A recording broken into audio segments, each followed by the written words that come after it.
first time in 37 years, professional football is back in Hartford, Connecticut. There'll be familiar names and faces here this afternoon. United Football League opener between Hartford and Sacramento. It's next on NESN.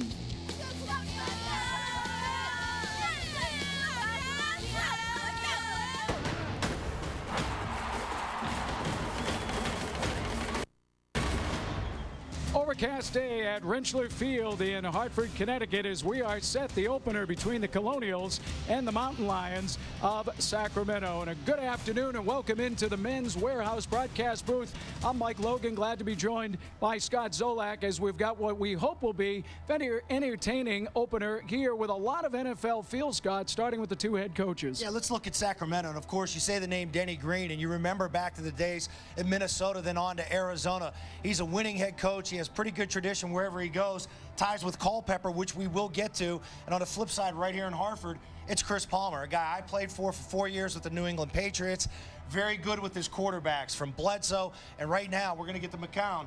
This guy is very good. Remember, he was with the Giants, with Eli Manning, helped him get a Super Bowl. Chris Palmer happy to bring football back to Hartford. Also, when it talks quarterbacks, they are both former NFL players and actually former teammates. Yeah, it's interesting. Both guys have taken different paths. Talking about Dante Culpepper and Josh McCown. Josh McCown was offered a job to go back up Jay Cutler with the Bears on the eve of training camp here for the Colonials. He said, I don't want to do that. I want to play football. He's going to stay here. He wants to work under Chris Palmer. And Dante Culpepper just wants to play. You go back to when these guys were free agents, talking about Culpepper and Drew Brees. Everybody thought Drew Brees was going to be a Miami Dolphin. He ended up going to New Orleans. Culpepper went to Miami. And thus we have Dante Culpepper here today. Time to welcome in the two other members of our broadcast team, Tony Turley and John Chandler. We'll start with Tony. He's on the Hartford sideline. All right, thanks very much, Mike. And Zoe, a distinct flavor of New England for the Hartford Colonials in their first year today. They've got 7 New England players with New England ties. They've got 4 former Huskies, including now number 26, Andre Dixon, who was their leading running back last year and leading them to that overtime win at Notre Dame. Ryan Glasper, a Southington, Connecticut high school product who played at BC. He starts at strong safety. And at fullback, the massive 6', 255-pound Asaph Schwab, who played collegiately at Notre Dame, but went to high school about 5 miles over the press box here in Hartford, Connecticut, and he's rocking some tattoos to honor his home city. He's got a Hartford Whalers logo, which we couldn't get a snap at today because it was under his tape on his wrist, but rocking the I-91 and the mask that would appear in the Hartford Current. So he is happy to be home, no doubt. John Chandler on the Sacramento sidelines. Tony, thank you very much. A whole lot of eyes going to be watching with interest the way Dante Culpepper plays today for Sacramento. Of course, Culpepper had been hoping to start this year starting for an NFL team. It didn't happen, but here he is with Sacramento, reunited with 2 coaches who have been crucial into his development into a Pro Bowl NFL quarterback. Back with the Minnesota Vikings, of course, Dennis Green, but Mike Krusek, his offensive coordinator here in Sacramento, was his head coach in college at Central Florida. Now, Dante told me this is the first time since his days in Minnesota that he feels he can 100% trust his coaches. It's also the first time that he's felt 100% healthy, of course, since that knee surgery back before he ended up moving over to the Miami Dolphins. Now, the fascinating thing here is we've seen Mike Krusek wearing his Pittsburgh Steelers Super Bowl ring. Now, Dante smiled when he saw that because he says, look, Krusek never wore that, rarely, if ever, back in college. You know it's a special occasion when he brings that bling out, guys. Back up to you. And for more information on the UFL, make sure to go to fanhouse.com. The open kickoff of this afternoon's game is coming up on NESN after this. You better run to Men's Warehouse. Suits are on sale, including designer brands and big and tall. Buy one and get a second suit for just $100. You're gonna like the way you look, I guarantee it. The first time I called Amika, it was great. Oh yeah, it's a completely different experience. If you're shopping for auto insurance, or if you're looking for a change, call Amika now. You could save hundreds of dollars. I thought I was covered before, but then I called Amika, and they made sure I was really covered. Amika listens, and they gave me options. That's why I switched. Yeah, me too. And because I saved a lot of money. At Amica, we take the time to understand you and help you make the right decision so you'll get the coverage you really need. Yeah, it's all about customer service. Exactly. I know they're going to be there if anything ever happens to me, so I'm not going anywhere. I could not believe how fast they paid my claim. I'd say they're exceptional, definitely. Call 877-54-AMICA right now. There's no obligation, and you'll learn how much you can save right away. Awesome service, perfect coverage, and big savings. I don't know if it's possible to love your insurance company, but yeah, I really like them. You got to call Amica. What she said. Seriously, call Amica. September 25th, the off-season moves are made and training camps in session. Now it's time to see what these new bees can do. September 25th, the wait is over. It's Panthers Bruins preseason hockey only on NESN. The United Football League on NESN is brought to you by Men's Warehouse, the official men's retail clothing store of the United Football League. Men's Warehouse, you're going to like the way you look. By AOL Fan House. For more information on the United Football League, go to fanhouse.com. And by Progressive Insurance, making it easy to shop for insurance. And we are back at Rentschler Field. We'll head down to the field now. Tony has head coach of the Colonials, Chris Palmer. All right, thanks very much, Mike. We do have Chris Palmer here. Did you ever think you'd be back after growing? No, I didn't, but it's an exciting day. We've got a good crowd, and we're getting ready to kick it off. There's something a little interesting here today. 2 series with McCown, and then you're going with Perilou for 1. Why? That's correct. We want everybody to feel part of the game and know they're going to play and prepared as though they're going to play, and we'll see that happen here today. Best of luck, Coach. John on the Sacramento sidelines. Okay, Tony, thank you very much. Here with Sacramento head coach Dennis Green. Still get nervous here on game days, don't you? Oh, absolutely. Especially the first game of the season. You're just anxious to see everybody get out and play well. Now, you've been all smiles with Dante Culpepper back in the fold here. You asked before bringing Dante back, though, that he send you a tape and take a look at all the plays from his time with Detroit. What did you see on that tape that convinced you that he can still play at a pro level? When anytime Dante had a chance to make a play, he did. He can't make a play if you don't block, and he can't make a play if you drop the ball. But every chance he had to make a great throw, he did. Every time he had a chance to scramble, he could still run. Coach, you did the same thing for Kurt Warner in Arizona. That worked out pretty well. Let's hope this works out well for you as well. It will. Thank you. Best of luck. Dennis Green, head coach of the Sacramento Mountain Lions. Let's head back up to the booth now, guys. All right, thanks a lot, John, as we are just about set. Scott, for the opening kickoff here this afternoon, Sacramento will receive, as you see, Taylor Melhoff getting set to tee it up. And Culpepper very excited to win the coin flip coming to the sideline. I've been watching him in pregame warmups, and he's a big guy. I know, Mike, he's listed at 6'4", 250. That's about my size. He's got me by about 20 pounds. He's pushing 270, but it looks like he can still move around, and he can make all the throws if you watch him in the pregame. And we are underway from Hartford. It'll be Aaron Woods taking it at his goal line with room across the 10, and will avoid a tackle and brought down just out across the 15-yard line. Trey Battle on the tackle. Good kick coverage. It is a 16-yard return. And Dante Culpepper, 33 years of age. You see the height and weight that Scott just went over, and he is one of the marquee players in this league as he leads Sacramento out on a 1st and 10. They spot the ball at the Mountain Lions 16-yard line.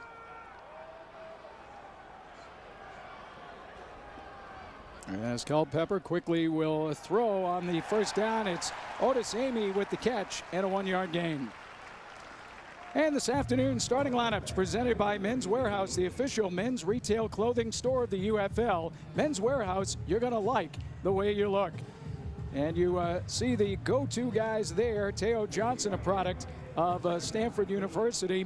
Up front, Mike Mabry with some NFL time as well, as it'll be a 2nd down and long now for the Mountain Lions. And Culpepper goes with a long count. Off the play fake, he's looking to throw, still with time. It's knocked away and almost intercepted as Ryan Palmer stepped up and almost picked that off. Yeah, timing's going to be an issue here early in the football game. A deep play action fake by Dante Culpepper.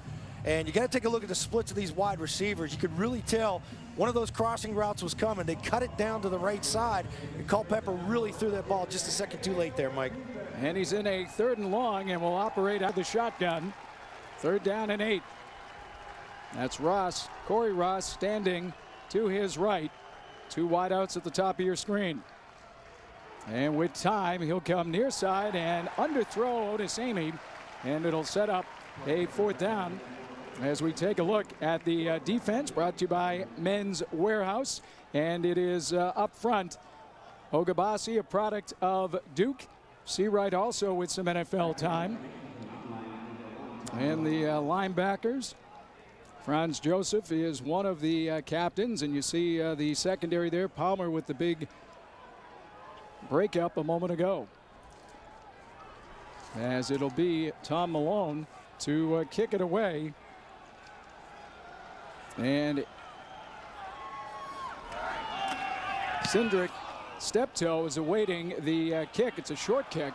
He's going to take it, get across midfield, and is tripped up.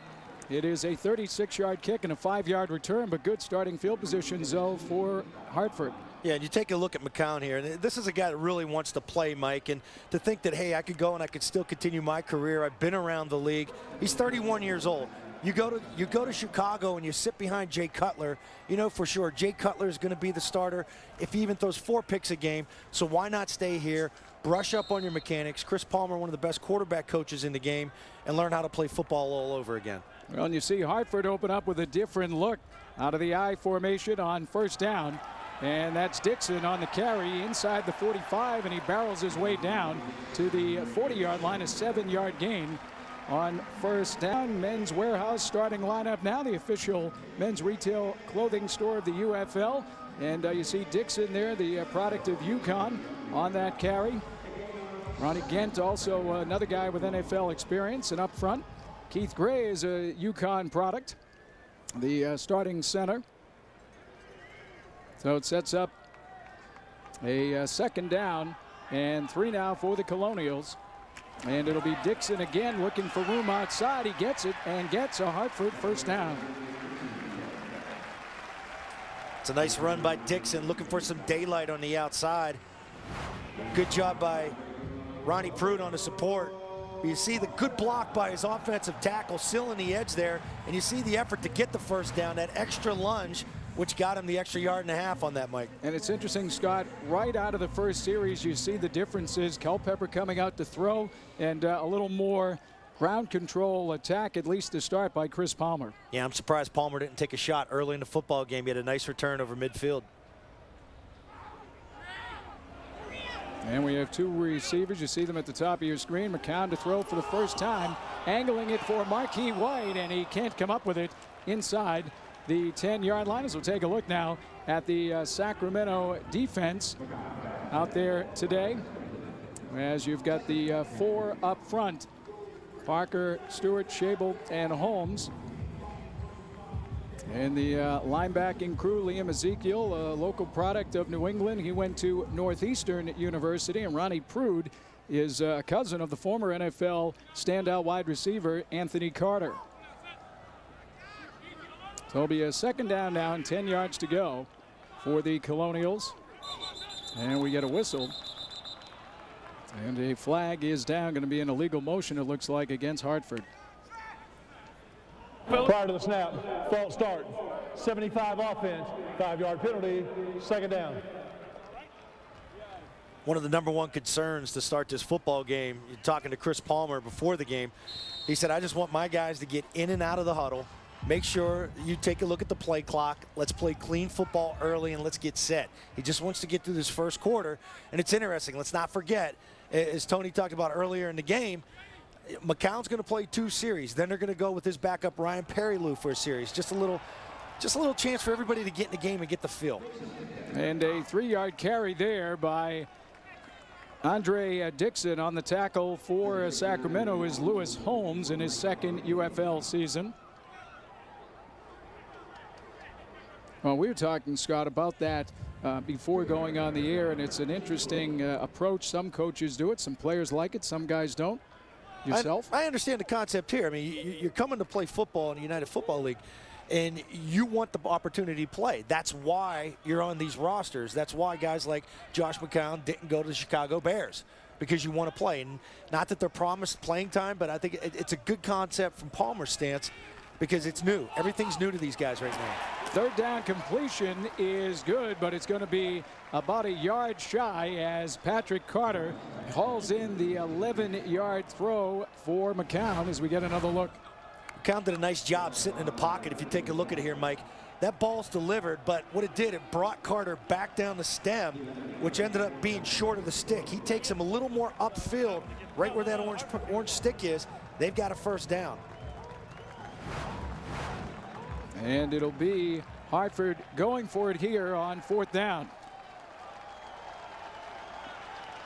So a big play early in this one as a man in motion at the top of your screen. Here's Dixon trying to get it going to the right, and he is hit and dropped back. Jason Parker led the charge that time for Sacramento, and it looks like he didn't come close. Yeah, just a straight isolation play right out of the power eye.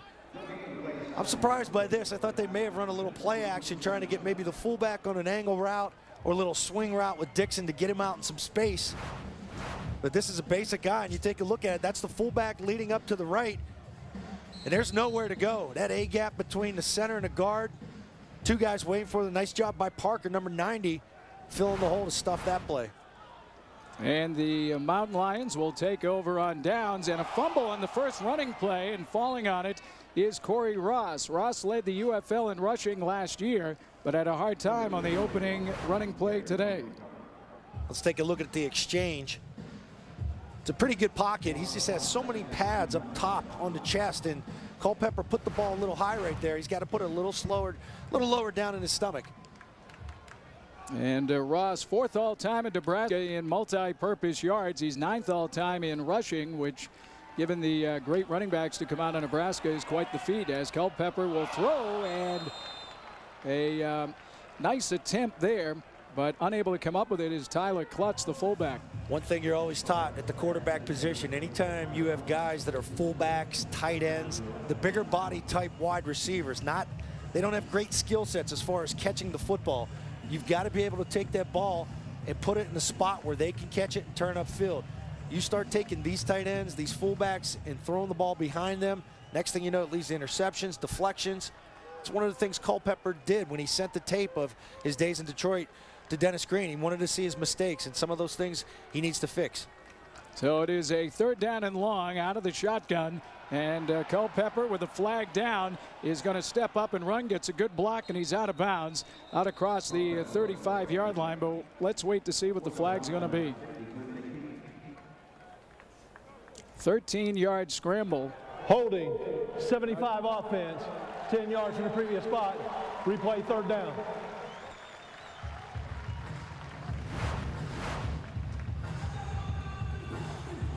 You take a look at the hands, it's got to be the left hand, definitely, and that's a good call right there by Lightbody hooking him. And let's not forget, the only thing different from a referee standpoint, the umpire remains where he always was. If you're comparing the NFL to the UFL, the new rule this year with the NFL, they take the umpire and put him in the offensive backfield. Not so the case as you see him between the two middle linebackers in the middle of your screen. So it's third down and 20 now, with the ball back at the 16-yard line, and Culpepper with time's going to throw deep down the near sideline, and it is out of bounds. And good coverage that time. Ryan Palmer had the coverage for Hartford.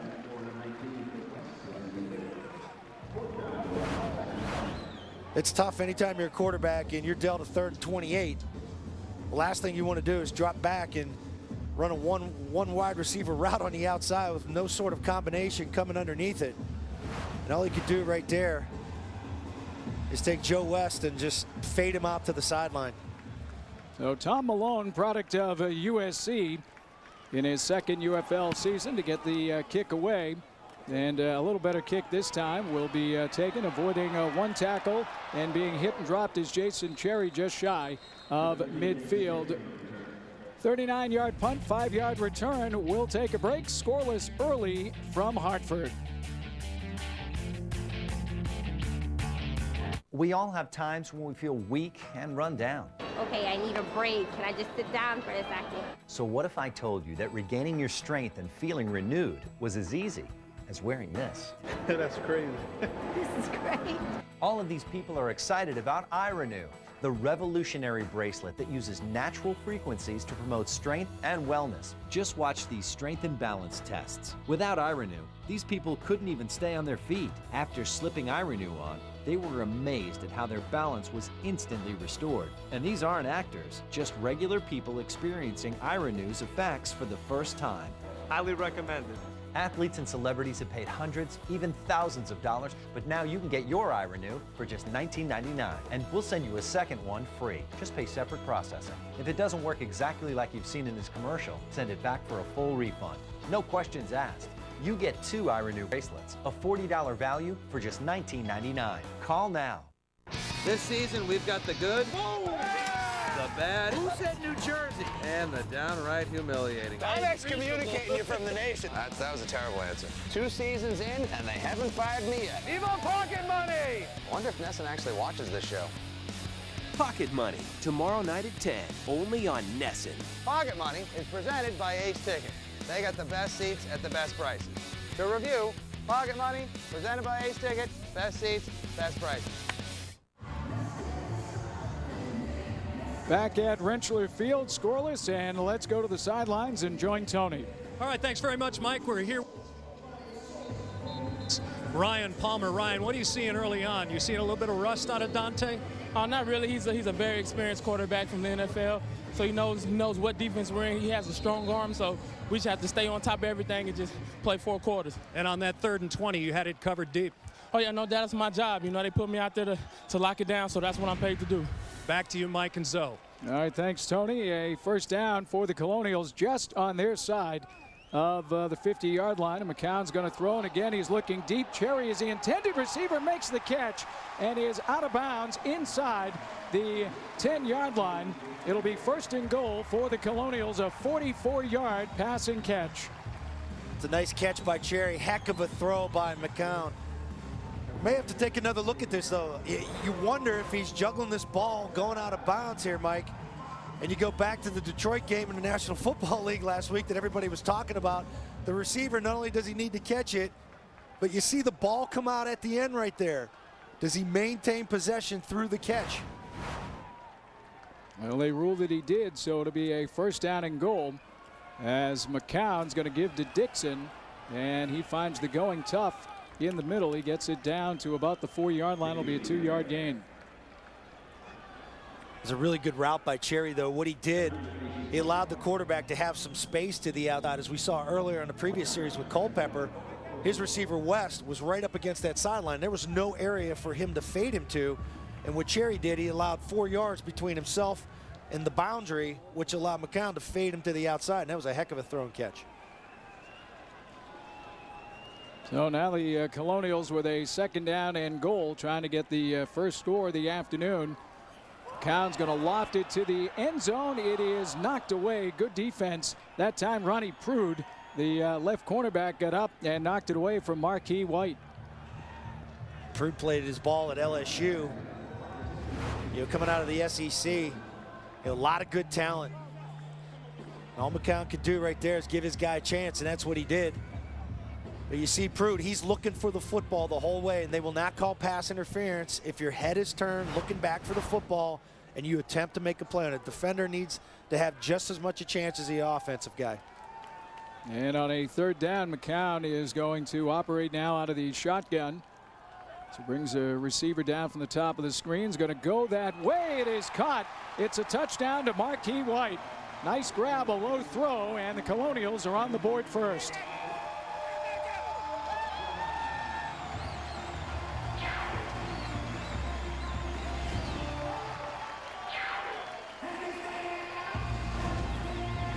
And one of the things in the UFL, though, is that they want celebrations after scores. You want celebrations, not taunting. They encourage it here in the UFL. And now Melhoff, left-footed kicker, attempt the extra point. And the kick is up, and it is good. And with 9:17 to go in the opening quarter, it is a 7-0 Hartford lead. Let's take another look at the touchdown. Marquis White at the top of your screen. Great throw by McCown. Early lead for the Colonials. Back to Rentschler Field after this. This site has a 4-star hotel for $159. Should I try Priceline instead? No. It's a sale. Nothing beats a sale. Wrong move. You could save up to half off that sale when you name your own price on Priceline. But this one's a deal. Trust me. It's only pretending to be a deal. Here, bid $79. Got it. Wow. You win this time, good twin. There's no disguising the real deal. You get job benefits, company benefits, even card member benefits. But did you know DirecTV comes with benefits too? I use Score Guide to check the Cardinal score and the Viking score while I watch my Colts score just by pressing the red button.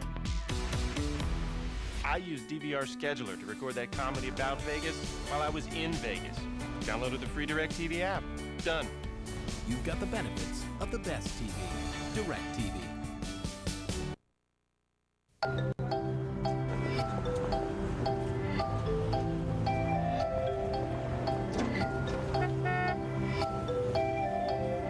These things we count on every day started as ideas. Ideas from the minds of African Americans. Support minority education today so we don't miss out on the next big idea tomorrow. The United Negro College Fund. A mind is a terrible thing to waste. Early lead for Hartford on a touchdown by that man, Zoe, as we get another look at the throw by McCown. Yeah, it's Marquis White, but what they did, they brought him down in some short motion, and we used to run a ton of that with the Patriots when Chris Palmer was there, and you see him at the top of your screen. That ball's thrown only where his guy can get it. That's what you'd like to see out of your quarterback this early in the game. That capped off a 4-play, 50-yard drive and gives Chris Palmer and the Hartford Colonials the early 7-0 lead. So Milhoff will kick it away for a second time here in the quarter. And again, it'll be Woods taking it to 7 with room up the middle, 20, 25, and he is hit and brought down around the 28-yard line. We'll go down to Tony Terzi. All right, thanks very much, Mike. We're here with the man on the marquee, Marquis White. Man, you score 4 touchdowns for Spokane, lead your team over Tampa Bay in the Arena Bowl, and now you just pick up where you left off. Hey, man, it's one of those things, man. It was a fast-paced game for me in the arena. I'm picking it up outdoor, and I thank God for giving me the best of my ability to make that catch. Second possession for the Hartford Colonials ever. You go in the record books as the first touchdown ever. Yeah, man, I can't say enough, man. I just want to keep working and keep getting better every day. Marquis White, back to the booth, guys. All right, thanks a lot, as Corey Ross has a good carry of 7 yards on first down for the Mountain Lions.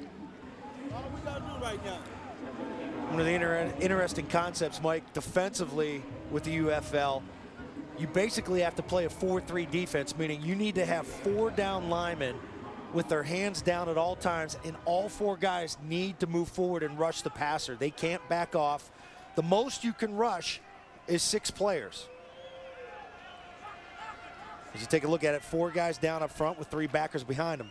And a quick throw here and a catch to Rod Windsor, and he's run out of bounds shy of the 30-yard line. It is a 5-yard catch. Marcus Brown on the coverage. And the other thing, Scott, you mentioned about the rushing, there's a penalty if you rush more than 6. It's a 15-yarder. Correct, and the linebackers need to be set no closer than the feet of the down lineman. That's a good look at Marcus Brown. Reading the quarterback's eyes, sees the ball, and then goes straight to the receiver.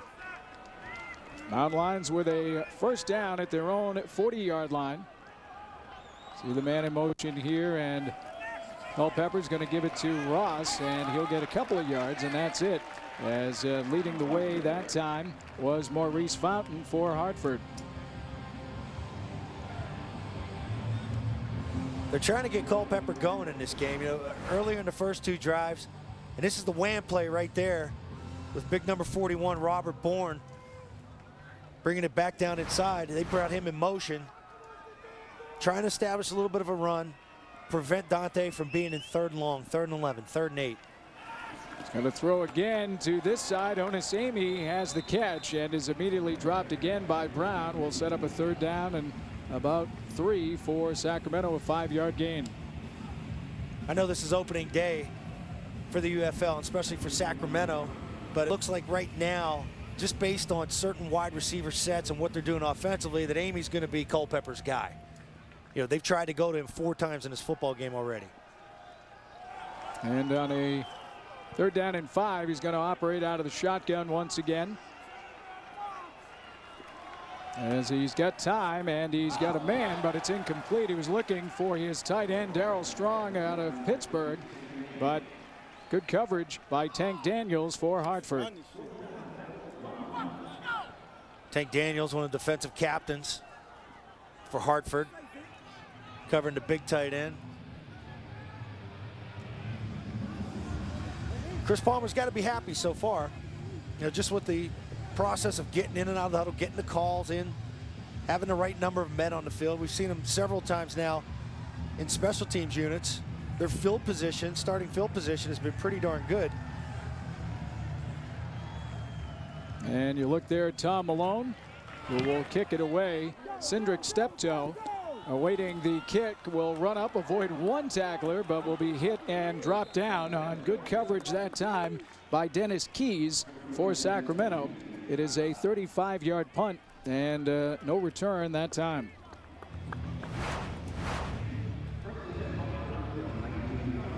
It's a good job by number 17, Tay Biddle, being the first guy down to force that outside.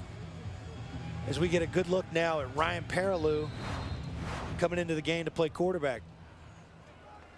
And as we mentioned at the top, it would be McCown for the first couple of series, and then Perilou in.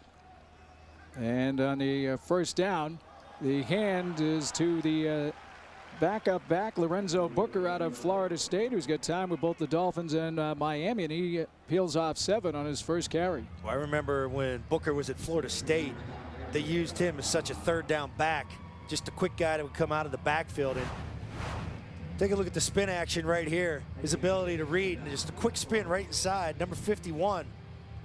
You know, Robert Bourne had him dead to right in the middle.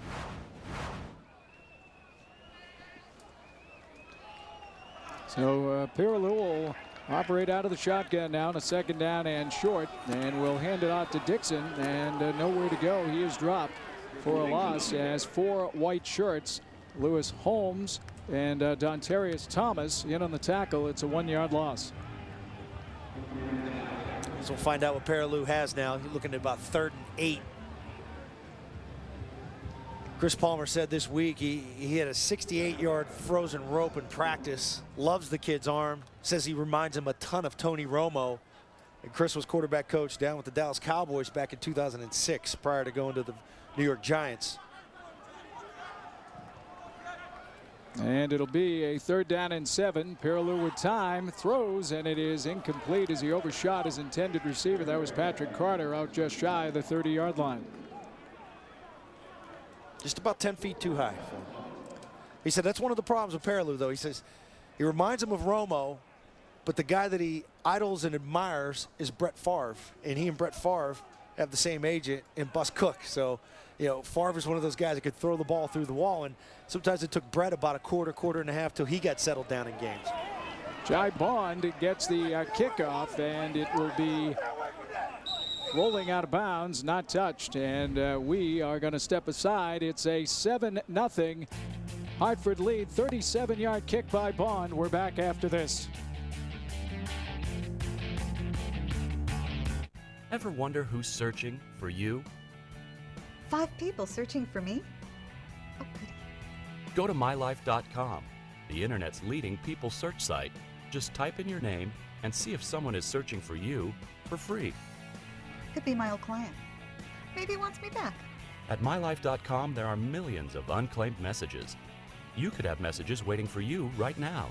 Go to mylife.com, type in your name, and see if someone is searching for you right now for free. What's your 2:30 feeling like? Well, it's like my brain just stops working. Feel fuzzy, groggy. I can barely keep my eyes open. So what do you do? I used to get another coffee. Yeah, coffee or soda. Then another coffee. I switched to 5-hour energy. Just one 5-hour energy. The rest of the day, I'm great. 0 sugar, only 4 calories. I don't feel jittery. I'm in control. It's me. Just a better, more awake me. Gotta try 5 Hour Energy. 5 Hour Energy. Hours of energy now. No 2:30 feeling later. On an all-new After the Game, Boston's own Heisman winner, all hail Flutie. This pass put Doug Flutie in the history books, but he didn't stop there. We've started up schools.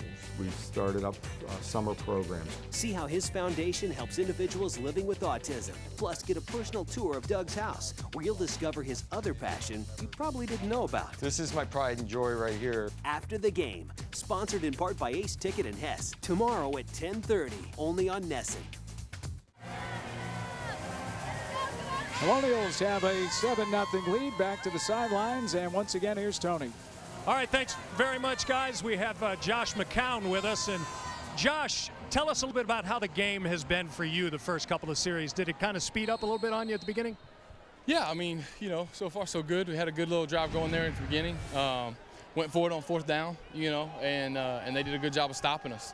But you know, the defense is playing great right now and gave us another good opportunity at some good field position, and we're able to capitalize that second drive. You punched one in. Is it kind of a giant sigh of relief for you and say, all right, that's what I'm supposed to be doing? Exactly, yeah. You just want to get that first one out of the way, and more than anything, it's good for our team to win the game. I mean, you got to score points, and so you know, we're happy about that one, but we got to keep going. What about this rotation with you and Paraloo? You okay with that?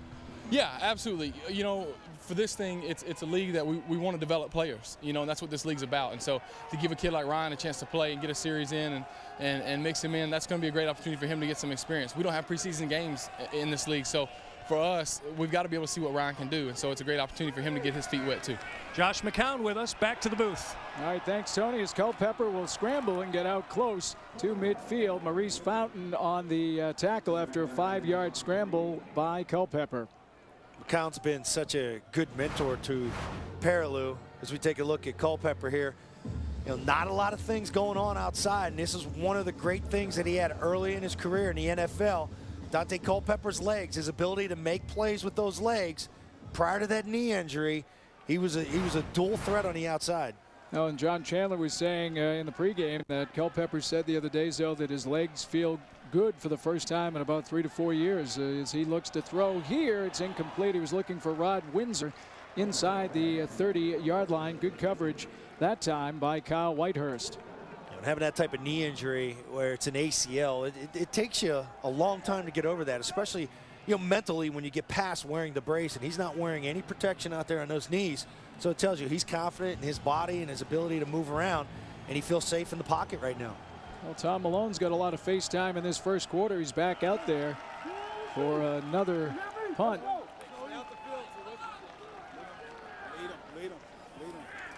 And again, a good snap, and gets a high short kick off, and coming over and making the fair catch is Jason Cherry. It's a 38-yard kick by Malone, and the Colonials will get the ball.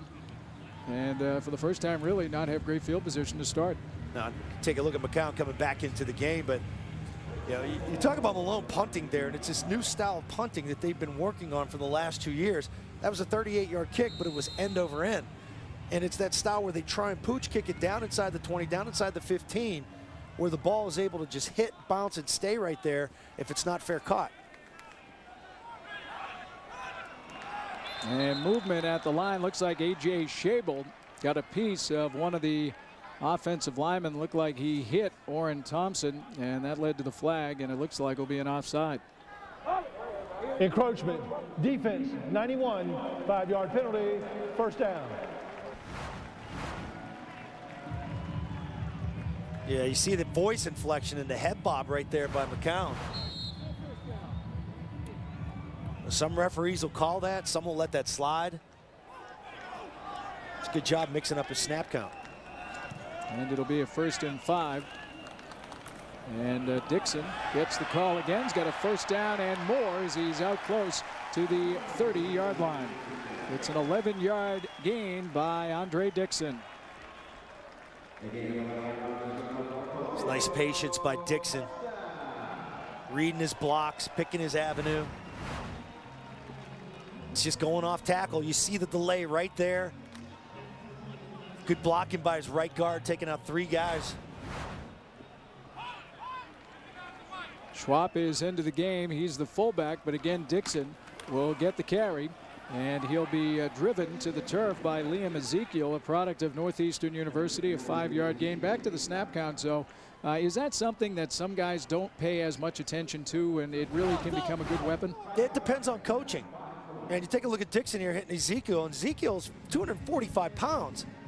Dixon does a heck of a job lowering his shoulder, getting it into him, but snap counts, it's a product of your environment. If your head coach is aware of it, and he's telling the quarterback before he goes into that huddle or he's on the headset, hey, it's first snap right here. Let's hold our water in this one. Let's try and get a quick 5. Well-coached football teams will mix up their snap counts. Coun's going to throw, and a nice grab by Patrick Carter. One-handed grab, about a 5-yard gain by Carter. See, that's the type of throw I'm talking about when we talked about the tight ends and the fullbacks. If this is a tight end, this ball's hitting the sideline. Athletic guys that are on the outside, your perimeter guys are able to make those type of catches. And that's just a quick double out to one side. Nice effort by Carter, getting an extra 1.5 yards. Patrick Carter out of Louisville had a brother Tim who played in the NFL. As we're inside 2 minutes to go in this first quarter, and the Colonials putting together a pretty nice looking drive. Dixon, the lone back, again will get the call and again finds a seam. A.J. Schabel finally brings him down, but not before an 8-yard gain by Dixon. Great push on the right side of this offensive line. And Dixon has shown good patience here today, Mike. Seems like he's starting to get his feet under him, and 2 no gains early in the first quarter. And now all of a sudden he's starting to get a feel for it. He's popping off some 5, 6, 7 yarders. And it sets up a 2nd down and 2 now for the Colonials as they are just shy of midfield. Good chance to take a shot here, 2nd and short. Instead, they will again give to Dixon, and he appears to have himself a 1st down and across midfield as they are doing a nice job running over the right side of Isaac Souls, the guard, and Pete Clifford, the tackle. It's been predominantly to the right side. Let's go look at Chris Palmer going over his play sheet. Now on that play sheet, everything is sectioned off. He's got a 2nd and short, 2nd and 2 to 5. There may be 6 plays in there. 3rd and 8 to 11. He's probably got a group of about 20. And what he and Josh McCown and Ryan Perrilloux will do before the game, sit down. Let's go over what we like in these situations and what we don't like. If there's any hesitation, let's throw it out of the game plan. And the Colonials with another 1st down. Again, Dixon, the lone back. It's a play fake this time, though. McCown will throw incomplete. That ball might have been deflected. Shahir McBride was the intended receiver. Good pressure by Jason Parker, the big defensive end for Sacramento, which forced McCown, I think, to pull the string just a little too soon on that one.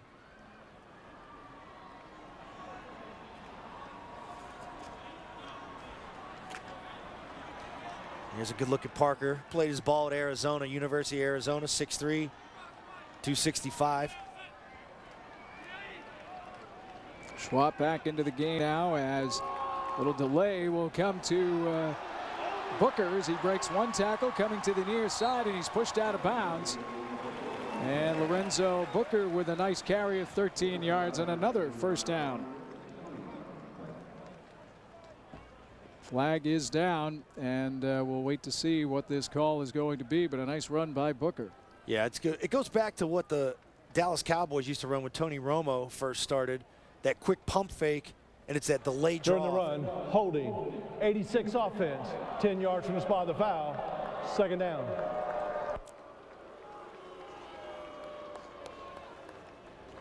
That is the one nice thing, though. We haven't seen a lot of penalties in this first quarter. No, it's been a clean first quarter.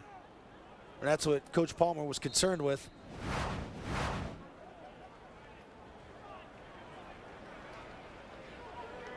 See, it's the hands on the jersey right there on number 31.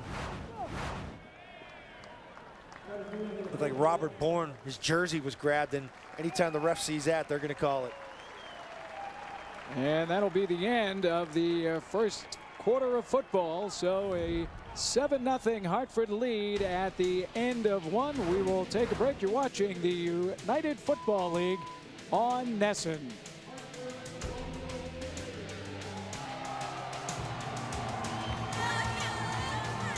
This site has a 4-star hotel for $159. Should I try Priceline instead? No. It's a sale. Nothing beats a sale. Wrong move. You could save up to half off that sale when you name your own price on Priceline. But this one's a deal. Trust me. It's only pretending to be a deal. Here, bid $79. Got it. Wow. You win this time, good twin. There's no disguising the real deal. What's your 2:30 feeling like? Well, it's like my brain just stops working. Feel fuzzy, groggy. I can barely keep my eyes open. So what do you do? I used to get another coffee. Yeah, coffee or soda. Then another coffee. I switched to 5-hour energy. Just one 5-hour energy. The rest of the day, I'm great. 0 sugar, only 4 calories. I don't feel jittery. I'm in control. It's me. Just a better, more awake me. Gotta try 5-hour energy. 5-hour energy. Hours of energy now. No 2:30 feeling later. The Sox close out their 6-game home stretch in one last 3-game rematch against the unpredictable O's. The Sox have gone 8-7 on the season with the Birds and are determined to come out on top in the finale at Fenway. Monday, it's Orioles-Sox. The nation lives on Nesson. September 25th, the off-season moves are made and training camps in session. Now, it's time to see what these new Bees can do. September 25th, the wait is over. It's Panthers-Bruins preseason hockey only on Nesson. Hi, folks. Hi. We're ready to switch our car insurance to Progressive. Today just seemed like a great day to save. Oh, it's not just today. With our free loyalty program, you earn great stuff like accident forgiveness and bigger discounts just by staying with us. Oh. So what you're saying is it gets even better with age. Oh.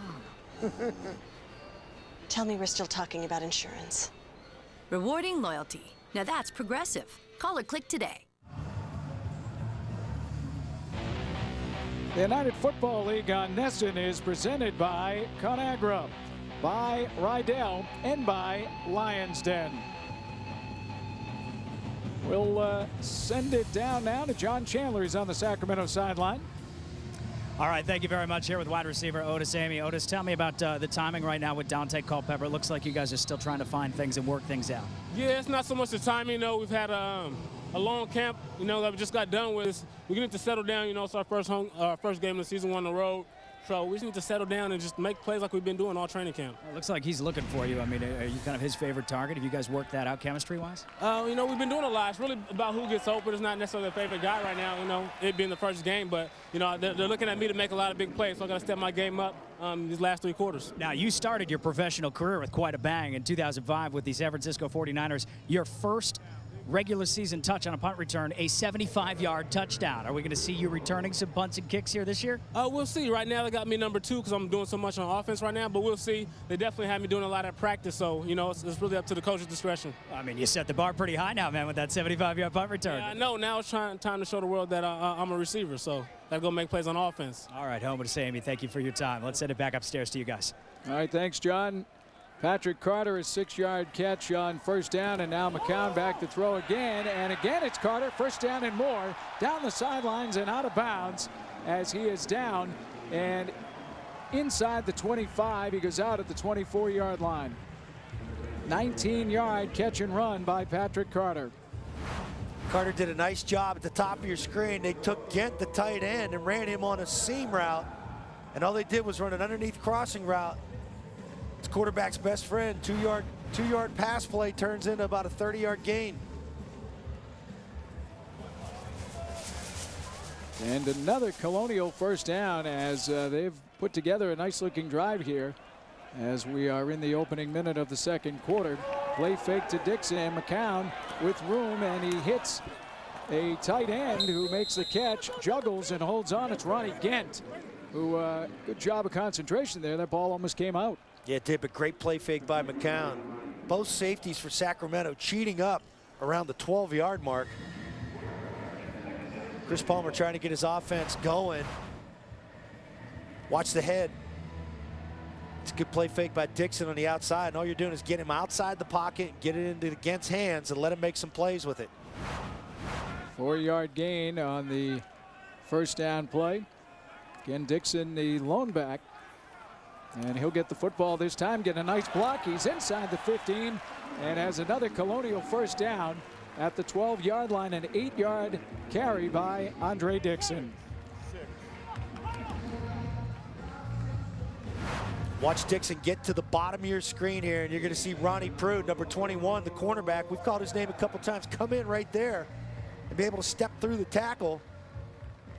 It's about the 5th time today we've seen Dixon get extra yards after the first point of contact. And the Colonials drive continues as they are down to the Sacramento 13-yard line. And McCown looking straight to throw. He's got time. He will fire it to the back of the end zone. He's looking for Carter, but ran out of room. Colonials showing a very balanced front right now. See number 85, Devry Tyson, talking it over with McCown. McCown expected him to do something there. They were with ace personnel. When you say ace personnel, it's 2 tight ends, 2 wide receivers, and a single back. And you're having both tight ends with their hands on the line of scrimmage, and both wide receivers are the off. Good start for Josh McCown. You see the numbers there, 7 completions, 492 yards and a touchdown. With 2 smart throwaways, which not a lot of people factor in. You forget the incompletions are some of your best throws. Here's Dixon with a good lead block by Schwab, and he gets the ball down inside the 10-yard line. First game of the season for both teams. Offensively, Dixon getting a lot of work here throughout a quarter and a half. Shows really good footwork, local product. They love this kid here. Last thing you want to do is have a penalty or a holding call, and that's what Josh McCown is telling his huddle right now. Be smart with the football down here inside the 10-yard line. 3rd down and 5 now for the Colonials, and McCown will go back to the shotgun. See the C in the jersey. He's the offensive captain, and McCown under pressure is going to be hit and sacked. A.J. Schabel was in there along with Jason Parker, and they met at the quarterback.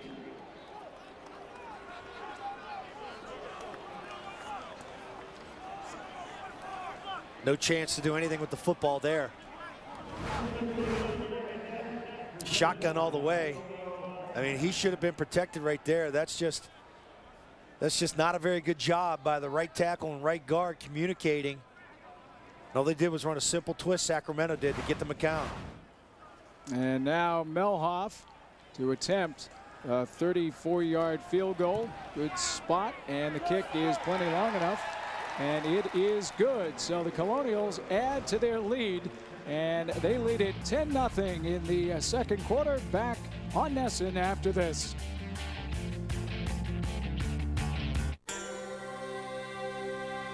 Why would someone switch to a different auto insurance company? Me, I wanted to save money, and I did with Amica. Paying less for auto insurance is only one of the reasons why people switch to Amica. Call 877-52-AMICA now and find out why you should make the change. I was actually with another company, but I got into this accident with one of Amica's customers, and they were so nice at Amica that I said, that's it. That's what I want. We hear that a lot. I switched because I did a bunch of research on who was winning awards for great service and getting the best ratings from consumers, and guess which name kept coming up? Amica.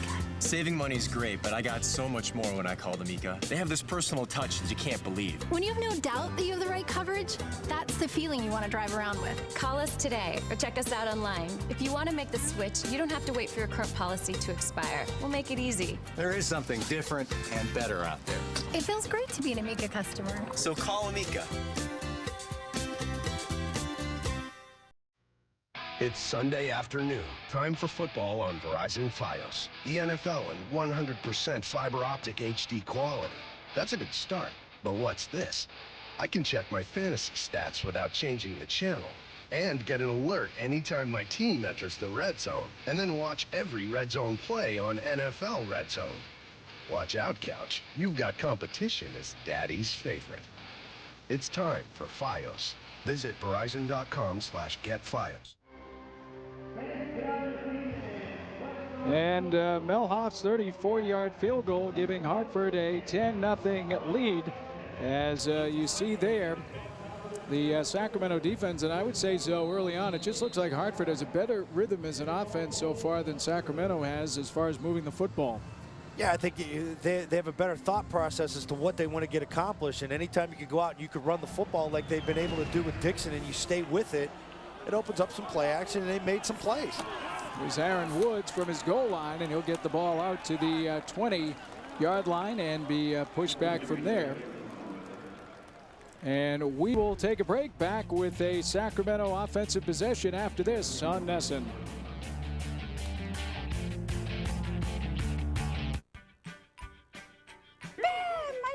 This stuff is good. Breaking open the crust, it was like a treasure. I think it's kind of the zest to it. Have you tried this? I love them. This is really good. That's good. This is the real deal. This is the stuff that we eat. I absolutely love Crunch and Munch. My whole family loves Hebrew National. I love Peter Pan. I absolutely They love it. My sons love it. I love. My kids love it. Oh, I love it. My family loves it. I love it.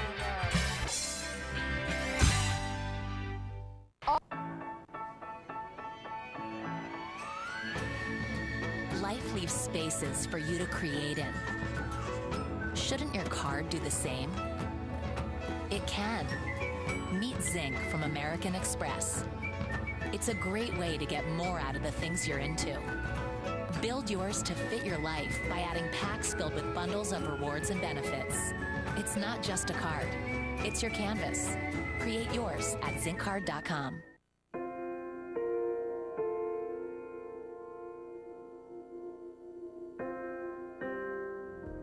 I really didn't want to tell anybody, and I didn't. Hiding sadness makes you more and more sad. If you're strong enough to just open your mouth, that's all it takes. The healing is in me and can also be extended to others. Giving voice to what you're feeling is part of the healing.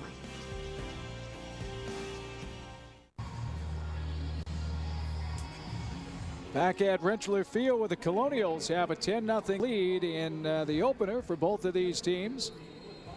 And Dante Culpepper and the Mountain Lions with another opportunity as they'll start 1st and 10 at their own 21-yard line. As a man will come in motion to the bottom of the screen, Culpepper to throw to that man. That's Klutz, the fullback, and he is hit and immediately dropped there. As we will head down to the sidelines now to Tony Terzi. When Mike, when last series for the Colonials, when they were stopped on 3rd down, Josh McCown was sacked. Lorenzo Booker comes running off the sidelines with a smile on his face. Chris Palmer said to him, "Lo, what happened?" He said, "Coach," and he slapped him on the rear end and said, "Don't worry, we got you, we got you." They're playing with confidence on offense, Mike. Well, they certainly are, and they have 10 points to show for it right now, as that's Kai Brown in motion both ways, and a good plate fake by Culpepper, trying to buy himself some time. He's going to run now, angling by a defender, and Simone Lawrence forced him out of bounds at the 25-yard line. It's amazing watching Culpepper get to the outside. He looks like he did about 6 years ago. You see so many guys post knee surgeries, post reconstruction, they really lose a step. And not that he had to struggle with weight, but he's just a big guy, Mike. I mean, 6'4", 260 plus. He certainly doesn't move light, though, and he has looked good mobility-wise in this opening half. There's a quick toss to Ross, and he has dropped down. Nice job coming in by Manny Collins. It's a 1-yard loss as we'll head down to John Chandler. All right, here with A.J. Schobel. Great play on McCown earlier. That's a big stop for your defense. Confidence. Yeah, we've kind of had our backs against the wall this first half. It's just nice to get back out here and play again, and I'm just excited for everything to get rolling again. How do you slow down now Josh McCown in this offense? We just got to stick to our technique and do what we're coached, and then just apply that to the field, and then we should be good. All right, A.J. Schobel, thank you for your time. Thank you. Let's go back up to the booth, guys. Well, that sack we saw presented by AOL Fan House as A.J. Schobel got the sack, and now the kick is caught by Steptoe trying to get a block going the opposite way, and he's forced to step out of bounds. A flag is down. I think we saw it on the replay there. Going to probably be a block in the back. There's going to be 2 calls, one closer to the Hartford sideline. But the first call, the egregious block in the back, that's definitely coming back.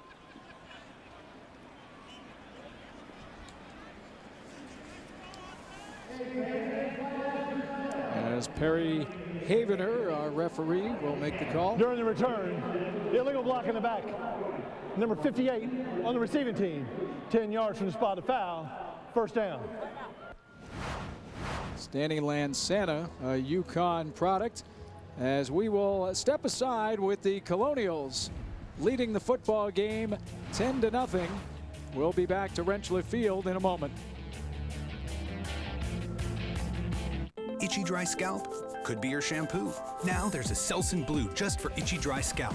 Strong itch fighters target the source of scalp itch, while 5 moisturizers keep hair healthy. No more itch. Selsun Blue itchy dry scalp. Got a clue? Get the blue. Right now, someone may be searching for you. Go to mylife.com, the internet's leading people search site. Just type in your name and see if someone is searching for you right now for free. Could be anyone. Past loves, colleagues, old school friends. At mylife.com, there are millions of unclaimed messages. You could have messages waiting for you right now. Go to mylife.com, type in your name, and see if someone is searching for you right now for free.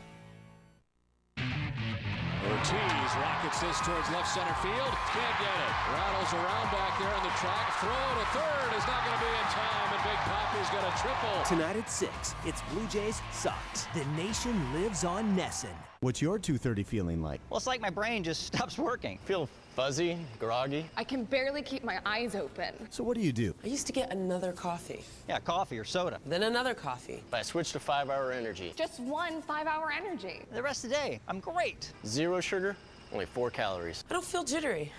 I'm in control. It's me. Just a better, more awake me.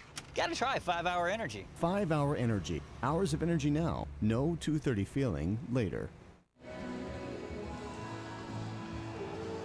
Colonials with the 10-0 lead. You see the time remaining in the first half as Hartford will start another offensive possession once again, and they have looked very good thus far.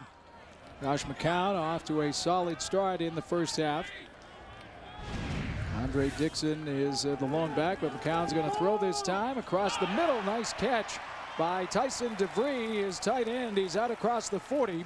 And a first down on the 23-yard throw by McCown. Boy, that was a heck of a throw right down the seam by McCown.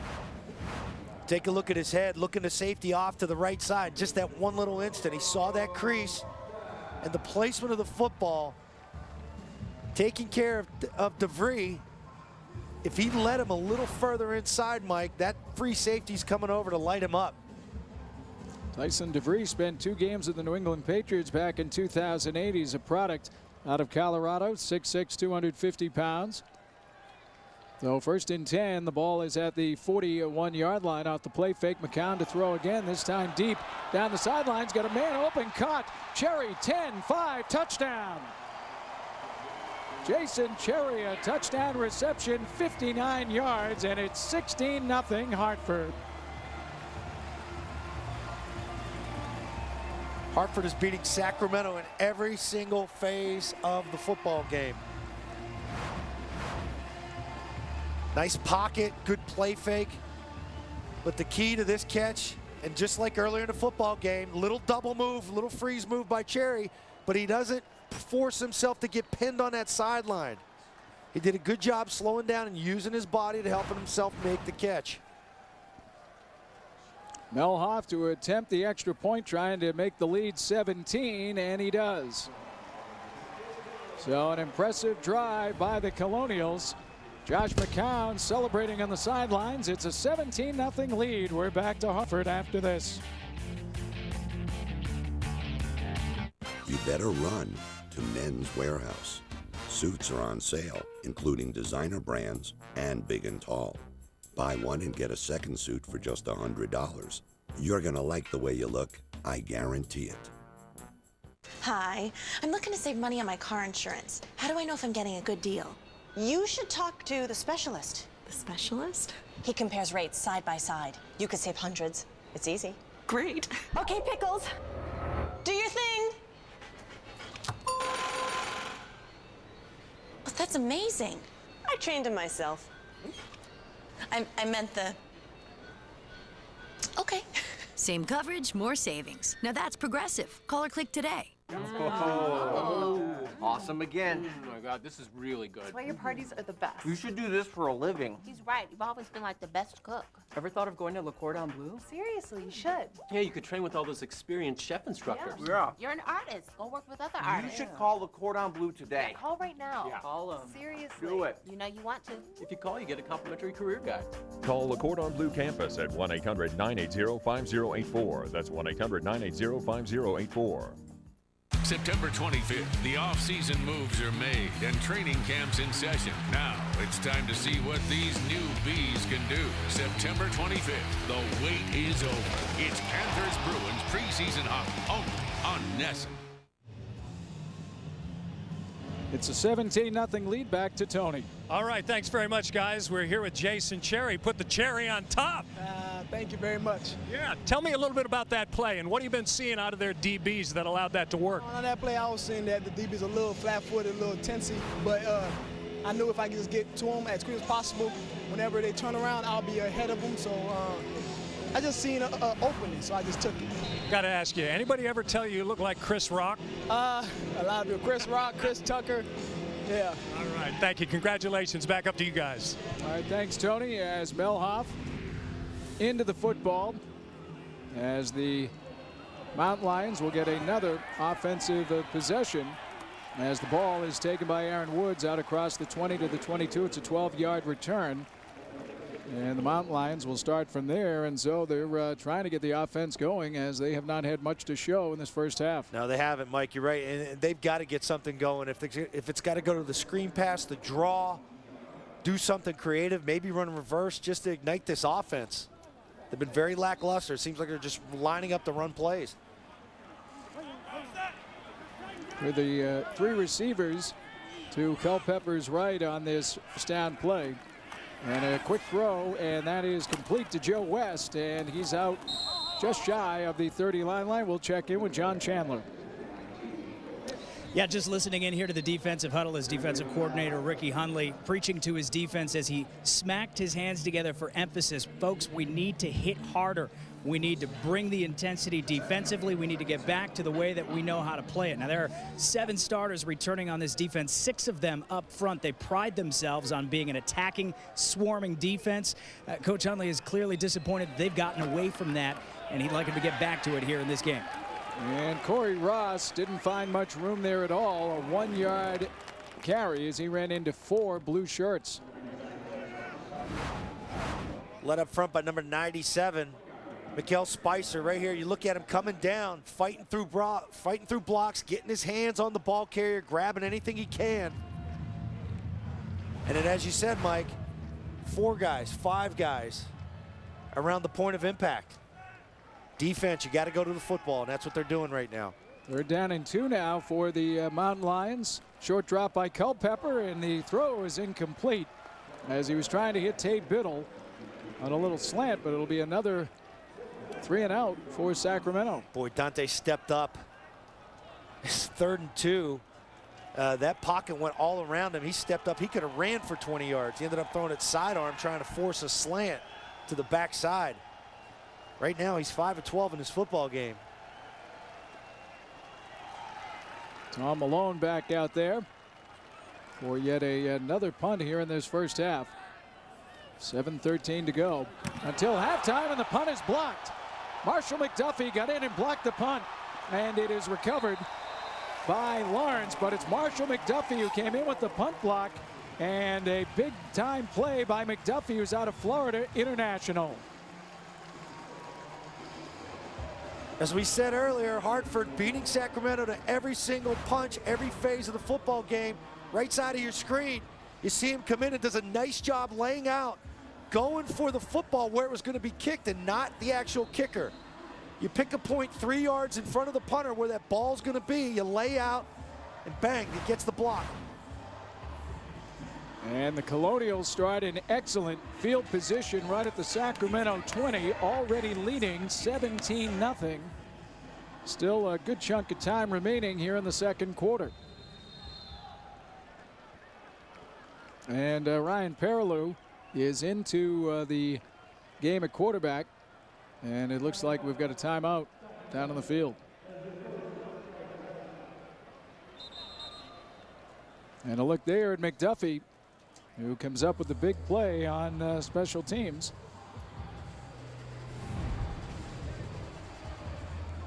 Timeout coming from Sacramento. Well, we'll step aside. It's a 17-0 Hartford lead. We're back after this. On an all-new After the Game, Boston's own Heisman winner, all hail Flutie. This pass put Doug Flutie in the history books, but he didn't stop there. We've started up schools. We've started up summer programs. See how his foundation helps individuals living with autism. Plus, get a personal tour of Doug's house, where you'll discover his other passion you probably didn't know about. This is my pride and joy right here. After the Game, sponsored in part by Ace Ticket and Hess. Tomorrow at 10:30, only on Nesson.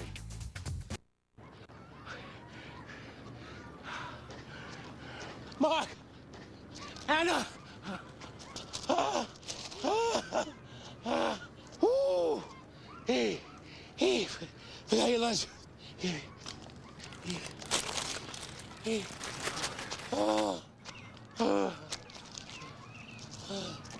don't have to be perfect to be a perfect parent. Because kids in foster care don't need perfection. They need you. I want to see the most college football. So I ordered ESPN Game Plan on DirecTV. I get up to 15 out-of-market games per week. The top conferences. And key matchups. Games you can't get anywhere else. And the games I want to see. Order the regular season offer and get the best college football with ESPN Game Plan on DirecTV. To order for only 3 payments of $44.99 each, call 1-800-GET-SPORTS or visit directv.com/gameplan. Tonight, the Sox take on the Toronto Blue Jays at Fenway Park. Join TC and Peter Gammons for a full game preview from Yawkey Way live at 6. On Olympia Sports presents the Boston Globe Red Sox Game Day Live. As the Sox will look to bounce back from a 11-9 loss last night to Toronto. Here, it's been all Hartford Colonials thus far. They lead at 17-0. Ryan Perilou into the ball game for his second offensive series. Good play fake and looking for time. Evades Parker on a rush. Got to step up, run inside the 20, stays in bounds and gets it inside the 5-yard line. Nice little scramble there by Perilou. 16 yards. The exciting part that he brings to the game, the ability to freeze a defender, start back up, but kick it back into third gear.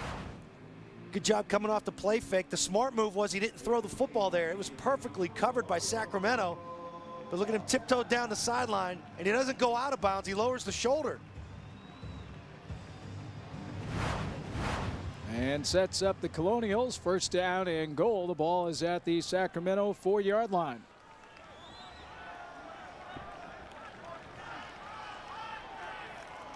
As Perilou's going to throw, and he overthrows. He throws incomplete. Looked like he overthrew the front man, but actually was shooting for the backside. But Torres Johnson unable to come up with it. I'm with you, Mike. I don't think he was. I think he was throwing the quick out to the tight end, and that just got away from him.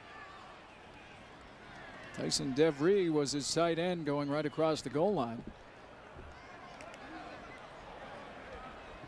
People forget Perilou, only 23 years old. And Josh McCown is really taking this kid under his wing. Trying to teach him how to be a pro, how to conduct himself on the field, off the field.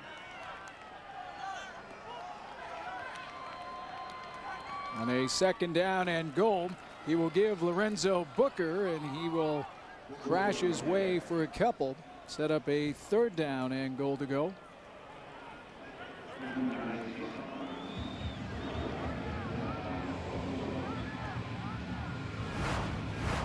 Not a lot of running room for Booker on this one.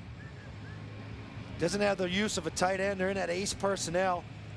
Wouldn't be surprised if Chris Palmer tries to get Perilou back outside the pocket to give him that run option.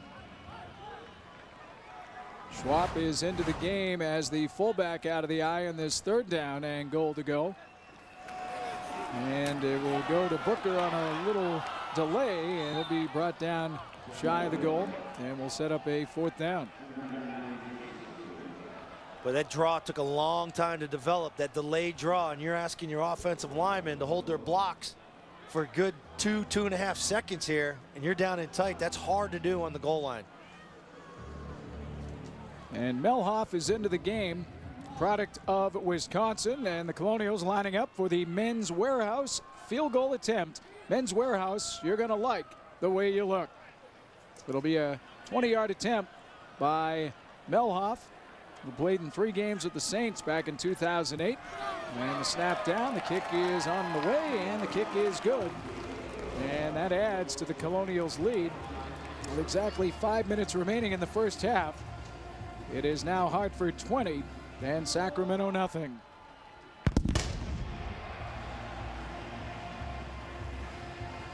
He'll take the points, but Chris Palmer, I guarantee you, he's bugged right now, having it 1st and goal around the 4-3-yard line. He wants to come out of there with the touchdown.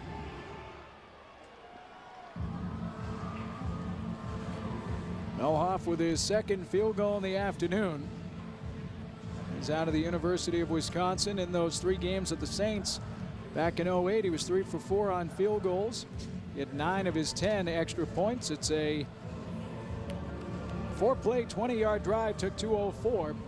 And Melhoff with the 20-yard field goal. And that man, Dennis Greenzo, cannot be too thrilled with the way the first half has gone. No, and I talked, as I said, Chris Palmer, I talked to him before the game. He was a little, not nervous, but unsure how things are going to unfold. He said, you know, Denny's been around for a while. His staff has been intact.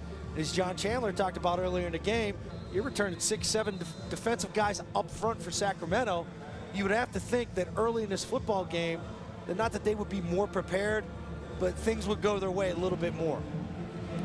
But instead, it's been all Hartford in this first half. They lead it 20-0 as Woods takes it and gets out across the 20, and then he is hit and brought down. Good coverage that time by the Colonials as they got down there. It is a 16-yard return. 4 minutes, 54 seconds left here in the first half. And if you're that guy, Dante Culpepper, you got to get your offense going. You got to think, we got to do something, even if it's a field goal. We got to get points on the board. We need something that we can build off as we go into halftime and come back out.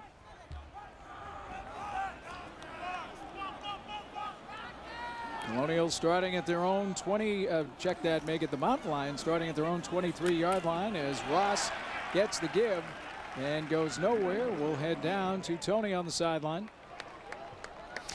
All right, guys, thanks. We're here with Ryan Paralleau. Ryan, you did the hard work. You had that nice long run, and then you couldn't finish it off. Come on. Well, you know, we're just coming out trying to execute. You know, they came out, put some good things together on defense, but overall, you know, I think we are playing a good game right now. What's Josh McCown meant to you in terms of your mentoring, in terms of being roommates here in the hotel together? Well, definitely just coming out and playing fast, trying to eliminate things and just slow the game down a little bit and just execute the game plan. We prepared for 40 practices, just coming out and execute. All right, thanks. Ryan Paralleau back to the booth. All right, thanks a lot. An incompletion as Culpepper was pressured. He was looking for Otis Amy, but the pass thrown shy, and it'll bring up another 3rd and long zone for Sacramento. Yeah, Culpepper's starting to get frustrated, looking back to see what the play's being called, and he's feeling people around his feet. He's starting to watch the pass rush, and what that does, it takes the ability to keep your eyes downfield and look at coverage and see how are the routes developing. When you start looking at guys coming after you, he's looking to run the football now. He's out of the shotgun on the 3rd down and 9. He's got some time, and he will throw, knocked away. And again, it's Palmer. Stepped in front of Tay Biddle. Second nice defensive play of the half by Ryan Palmer. Nice anticipation by Ryan Palmer, reading this route the whole way. I don't know if he's looking at the quarterback's eyes. I don't think he is. He's looking at that receiver. And Biddle did a good job getting up on him to make him turn his hips and go upfield. You as a wide receiver really need to press that defender. You need to sell it that you're going to run right by him if he's not going to turn those hips, or else you're going to break it out. It's kind of a soft route by Biddle. Tom Malone with another kick, and it will roll, and stepping aside is the intended receiver, or Jason Cherry. Sunday at 9:30, check out the newest lineup from Nesson Original Entertainment after the game. Shining City and Pocket Money, 3 shows that are all new and are all made in New England. Learn more at NESN.com/New England. 48-yard punt for Tom Malone. But the Hartford Colonials have been in control. A look there at Ryan Palmer, who has had a good first half. It's out of the University of Texas. Josh McCown back into the game. Schwab and Dixon in the backfield, but McCown's going to throw deep, and his receiver tripped up, incompletion. That was Jason Cherry. Coverage that time by Robert Bourne, and it's second down. I think that's a good no call right there. Incidental contact. Both Cherry and the defender running stride in stride.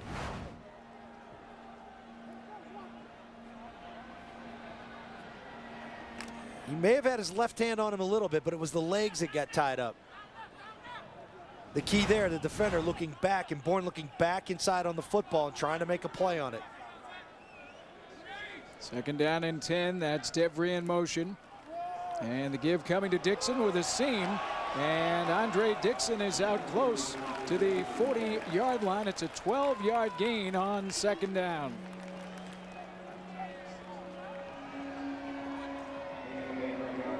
A really nice job by being patient. Dixon allowing his blockers to get a nice fit on the defender. He's reading his blocks real well at this point. And as the game's going on, you're starting to see it right now, averaging almost 5 yards per carry.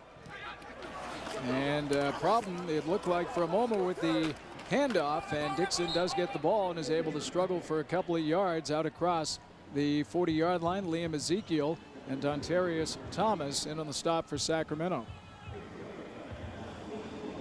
As a Northeastern guy, I'm going to get Ezekiel in so as many times as I can. I'm sure you will. How many Maryland guys in this game? So it's a second down and 8 yards to go now. The Colonials with the 20-point lead of the ball at their own 42-yard line. McCown again to Dixon, and coming up quickly to fill the hole was Mike Tauiliili, who was Mike Brown when he played at Duke and then changed his name in 2006 to honor his Samoan heritage. Tauiliili on the tackle that time. It's like a heat-seeking missile on that one. He read that all the way. And looks like the Colonials going to let the clock run down to the 2-minute warning, and we'll deal with the 3rd down and 8 after that. A look there at McCown and Chris Palmer. So it's been all Hartford thus far, a 20-0 lead. You're watching the United Football League on NESN. What's your 2:30 feeling like? Well, it's like my brain just stops working. Feel fuzzy, groggy. I can barely keep my eyes open. So what do you do? I used to get another coffee. Yeah, coffee or soda. Then another coffee. I switched to 5-hour energy. Just one 5-hour energy. The rest of the day, I'm great. 0 sugar, only 4 calories. I don't feel jittery. I'm in control. It's me. Just a better, more awake me. Gotta try 5-hour energy. 5-hour energy. Hours of energy now. No 2:30 feeling later. I could go onto a site and go, I like to play soccer, and maybe I'll get 5,000 women that like to play soccer. Fantastic, but so what? If that's all I have in common, it better be the World Cup all year round, or we're going to be in trouble. There's no click. There's nothing deeper than that. With eHarmony, everything's so to the core. I think you stand a much better chance of meeting someone you really connect with, and that's more important to me than anything, you know. Review all your matches for free at eHarmony.com. If you or a loved one has been diagnosed with mesothelioma caused by exposure to asbestos, call the number on your screen now. You may be entitled to financial compensation. For over 30 years, our team has successfully helped thousands of victims and their families get the financial compensation they deserve. If you've been diagnosed with mesothelioma caused by exposure to asbestos, call 1-800-297-1128 now.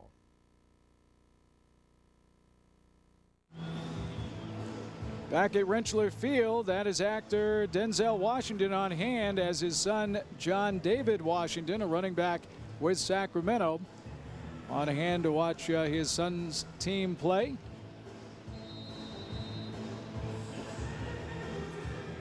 It's got to be his bodyguard, right? I would say so. He doesn't look too thrilled at what's going on either.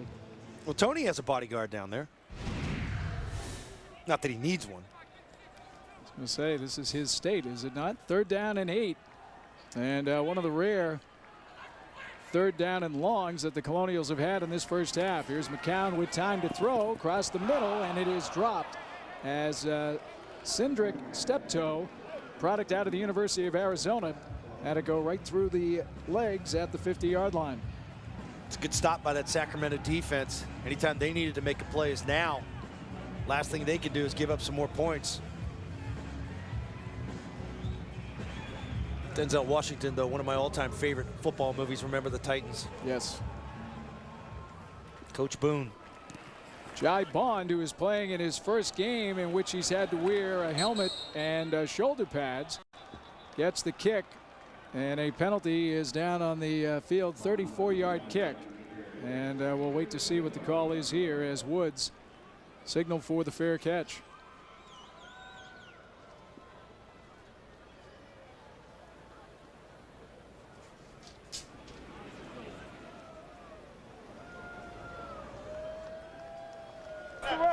There's no foul on the play. And with no foul, we'll check in with John Chandler. I just had a word with offensive coordinator Mike Kruczak. I asked him to assess Dante Culpepper's performance so far. He said he really couldn't blame Dante as much as the offensive line. Just hasn't had a lot of time to do anything. But the one person really missing on offense that's hurting Sacramento, they haven't gone to Corey Ross much at all. Ross, of course, was the UFL's returning leading rusher from last season, a product of Nebraska, and a guy that they really want to get involved in this offense. They spoke of having a balanced offensive attack. Well, it's been fairly unbalanced so far with very little production from Ross, very little carries from him so far, and down 20-0. Well, it's going to be tough to get him in the game playing from that far behind, guys. All right, an 11-yard completion from Culpepper to Rod Windsor as you look there at Corey Ross. And it will be a draw here. Look like a face mask, and a flag is thrown in there as Ross gets the ball out close to the 39-yard line. Pretty obvious right here. Let's wait and see if it's going to be a 15-yarder. It probably should be. Personal foul, face mask, number 58, defense. 15 from the end of the run, 1st down. Take a look at Ross. You're going to see his helmet get grabbed, and anytime you do that, you pull that helmet back. They're going to protect the football player. Gives him an extra 15 yards. Sacramento here in 2-minute mode. It's a good opportunity for Culpepper, and they are in motion right now. And we've got 3 flags down there. You saw the comparison of the yards. Prior to the snap, illegal snap, 65 offense, 5-yard penalty, 1st down. On the center, Mike Mabry. Yeah, Ross wasn't even set. Culpepper didn't expect it. No sense of urgency with this football team right now. And Mabry, like his quarterback, product of Central Florida. So the penalty moves the Mountain Lions back into their own territory. 1st down and 15 now. Culpepper with time across the middle, and it is dropped. The intended target was Sonny Shackelford, but he couldn't hold on. Well, as Mike Kruczak said, that you need to protect this quarterback. They're having a tough time getting open. A lot of these pressures that Culpepper is getting up front, they're not blitzes. They're only really rushing 4 or 5 guys at a time. The secondary for Hartford has done a heck of a job today. There's not a lot of guys running open for Dante Culpepper right now.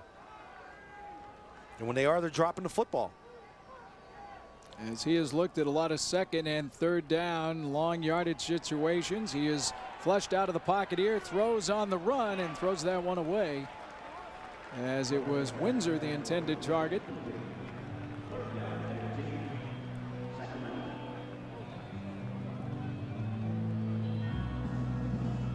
Nothing is going right, though, in this first half for Culpepper in this offense. Now you have a 3rd and 15. Probably one of your more manageable 3rd downs. I think they've had 3rd and longer. Well, you know, they were moving the ball well, Zoe, and then they had that penalty, and it really slowed them down. Just over a minute remaining in the first half. Culpepper with time, steps up in the pocket, launches it deep down the middle. It's going to be intercepted. Ryan Glasper out of Boston College, the local product, will return it out back across the 30 as Glasper steps up. Southington, Connecticut went to high school there. A 20-yard interception return, and the Colonials get the ball back. Dante Culpepper has got to know that you can't hang the football like this over the middle of the field. He's staring down the middle, staring down the middle. He steps up.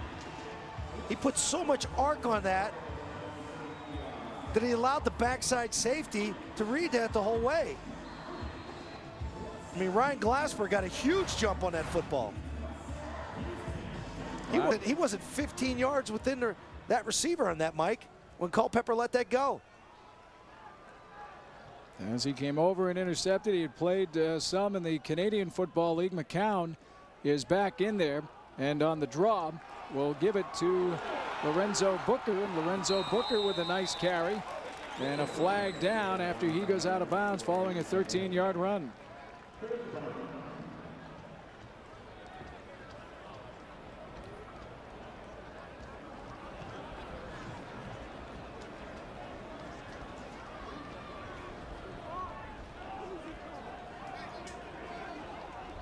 Really starting to see the flags pick up now since you mentioned it, Mike. Holding, 16 offense, 10 yards from the end of the run. Replay first down. It's Patrick Carter, one of the receivers, flagged. So he's saying I'm the jinx? Boy, it was a clean game up to that point. It certainly was. See Carter there. It's a nice burst by Booker getting to the outside, though. Those were the things that he did so well at Florida State. You know, when they ran all of their offense out of the gun, he was the offset guy on third down. Made a killing on it. So after the penalty, it'll be a first down at the Hartford 35-yard line. Under a minute remaining in the first half. Booker another carry, and he's grabbed by Schable from behind after a 1-yard gain. Thought process changes now. If you didn't get the holding call, you know, Booker got to the sideline. Maybe you're going to take a couple shots with McCown downfield and try and get another score on the board. But right now, with 27 ticks left, pretty content to let this clock go out and go into halftime with a 20-zip lead. Josh McCown's had a nice first half. At last check, 9 for 13, 175 yards and a pair of touchdowns. One to Marquis White, the other to Jason Cherry. Second down and 8, and the give again to Booker, and he'll be grabbed and brought down after a 2-yard gain. And on that, the first half will come to a close, and a very solid opening half of football. So for the hometown Colonials, we'll check in now with Tony Terzi. All right, thank you very much, guys. Ryan Glasper, the last time you played in this stadium as a BC Eagle, you were booed coming in. Yeah, it was coming out of that tunnel over there to the right. I came out. You know, I was recruited heavily by UConn. I made the decision to go to Boston College. I came out, and the whole section, the fan section, booed me on my way out. Ryan, of course, from my alma mater, Southington High School. Hip, hip, Blue Knights. But, Ryan, what were you able to do against Dante Culpepper? To your credit, your defense didn't have to blitz at all in the first half. You know, we just prepared really well this week. We've been focused on taking care of the little things, the mental aspect of the game, and, you know, the rest will take care of itself. All right, good luck. Go get them at halftime. And we're heading it over to John and Coach Green. All right, Tony, thank you very much. Here with Dennis Green. Looking at your first half, your offense very much out of sync. Could you assess the performance at Dante? I think they're just beating us to the punch. I mean, I think defensively, we're just not playing very well. We're not getting them off the field. Offensively, we're just making too many plays. They're forcing us to throw the ball too much outside, and we haven't had the balanced attack that we got to have. So coming out, we just got to balance it. Are you satisfied with the decisions Dante's making, the way he's throwing the ball?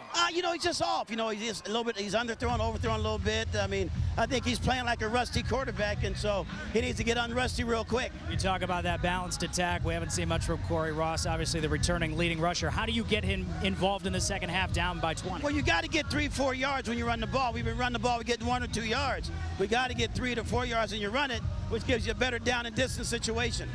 All right, Dennis, thank you very much. You bet. Let's send it back up to the booth. All right, thanks a lot, John. A 20-0 Hartford lead at halftime. A great opening first half for the hometown Colonials. And we're back on Nesson in a moment.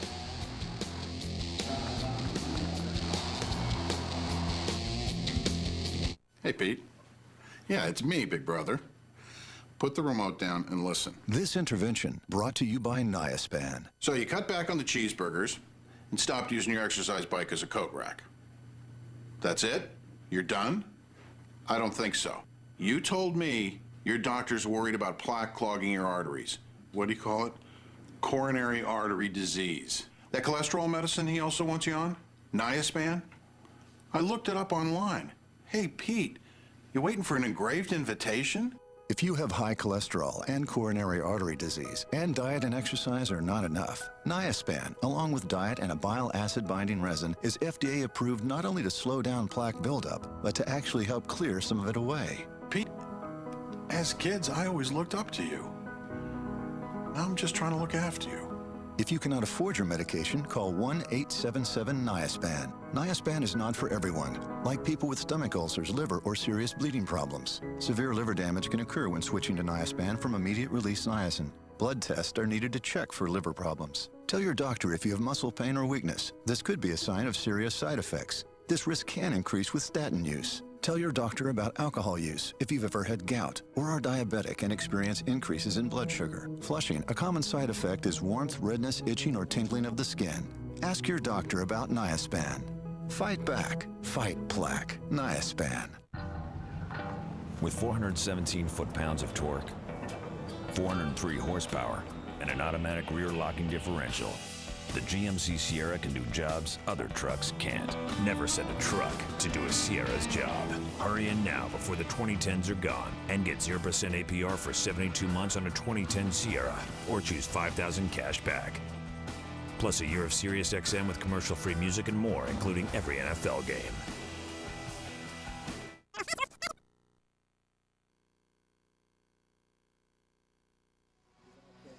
This afternoon's halftime is brought to you by Progressive Insurance. Lots of extra features that won't cost you extra. Now that's Progressive. Visit progressive.com. And Tony's got a special guest down on the sidelines.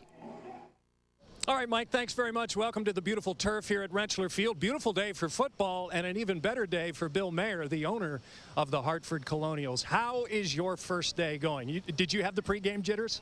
Of course I had pregame jitters, you know, whether you call it butterflies or in your stomach or whatever. And I talked to Coach just before I went up to the stands, and he's got a couple of butterflies. I think we all do. But after a couple of plays, I think everybody will calm down. Yeah, absolutely. And this year compared to last year in the league, you were part of the team when they were the New York Sentinels and flying from Florida to your home games. Wow, what a difference a year makes. Unbelievable difference, and I think in retrospect we should have done it very different last year. We should have come to Hartford in the first place.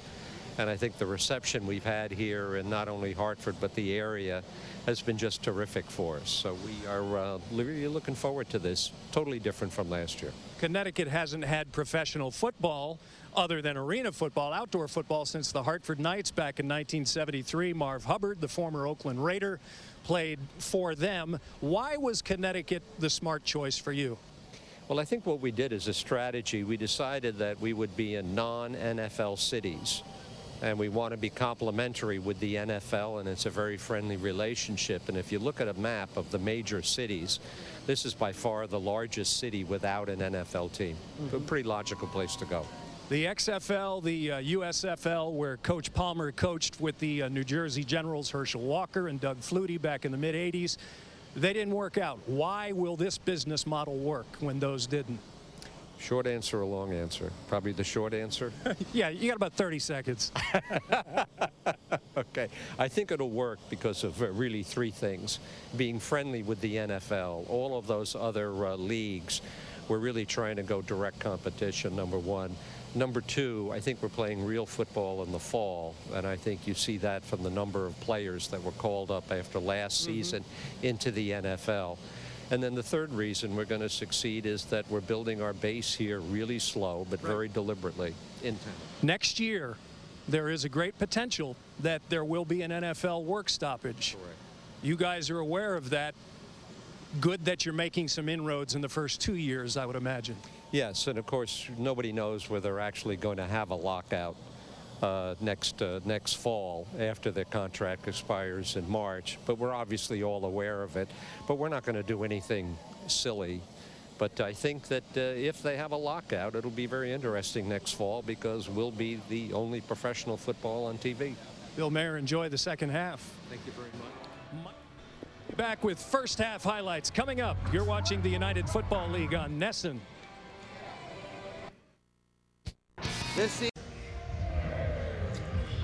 And welcome back to Rentschler Field, where BOB is performing at halftime. It has been a good opening half for the hometown Hartford Colonials.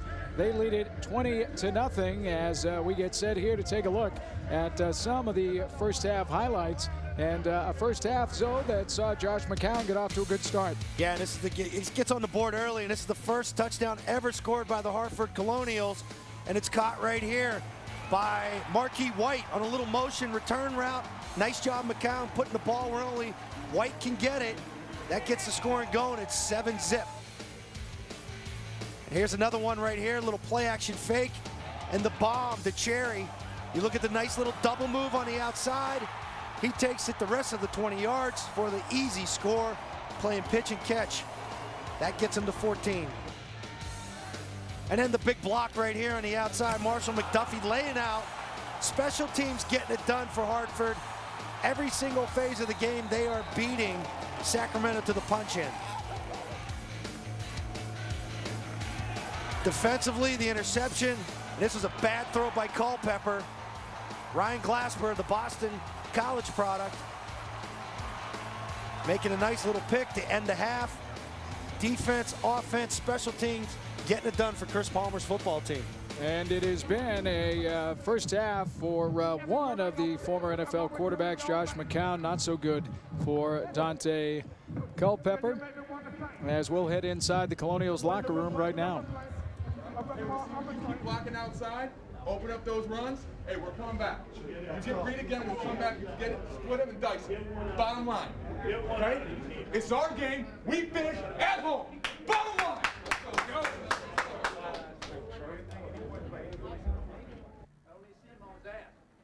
Being hurried. Playing against 4s and 3 all day. And that's all they've done to man. It's ludicrous. Have to punch the ball 7 goddamn times. That's on all of us in this freaking room. Second half is another opportunity to go out and kick some ass. And we're going to have to score every single time we get the stinking ball. Make up your mind to get the damn thing done. They got 2 big-ass tackles you can't move inside. Got a defensive end that's wearing our ass out. Play with some damn composure. Play with pride. So the second half will be on us when we return on NESN. Ortiz rockets this towards left center field. Can't get it. Rattles around back there on the track. Throw to third is not going to be in time, and Big Papi's got a triple. Tomorrow at 12:30, it's Blue Jays Sox. The nation lives on NESN. September 25th, the off-season moves are made and training camps in session. Now it's time to see what these new Bees can do. September 25th, the wait is over. It's Panthers-Bruins preseason hockey only on NESN. Volkswagen presents the punched up punch of the day. White one. Hurry in and see what everyone is punching about. The Volkswagen TDI clean diesels are here. Get exceptional fuel economy without sacrificing performance. And right now, take advantage of federal tax credits on the entire TDI family, including Jetta, Golf, Jetta Sportwagon, and Touareg. Get a great deal on the widest selection of clean diesel models from the #1 brand in clean diesel technology. Lease a 2010 Jetta TDI for $239 a month or get 0% APR. Federal tax credit does not apply when leasing. I want to see the most college football. So I ordered ESPN Game Plan on DirecTV. I get up to 15 out-of-market games per week. The top conferences. And key matchups. Games you can't get anywhere else. And the games I want to see. Order the regular season offer and get the best college football with ESPN Game Plan on DirecTV. To order for only 3 payments of $44.99 each, call 1-800-GET-SPORTS or visit directtv.com/gameplan.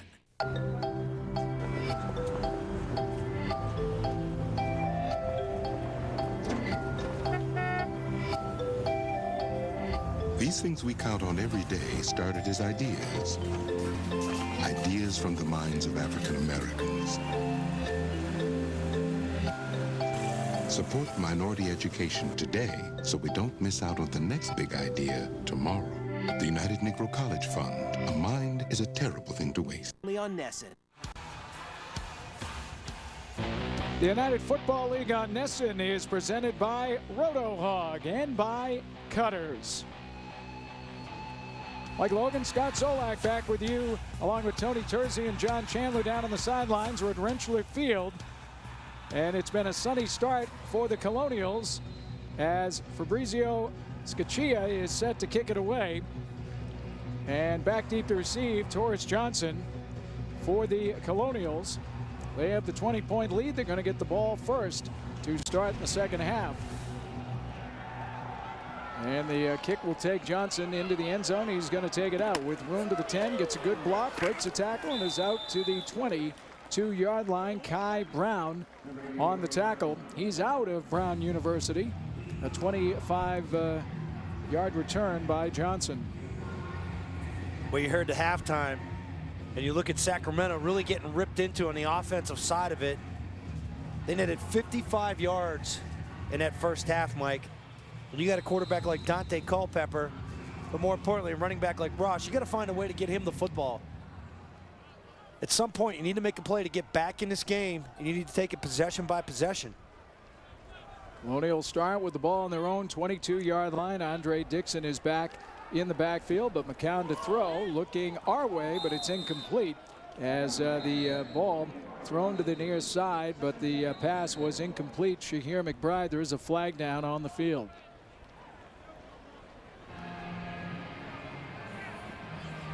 Looks like an ineligible man against the Colonials.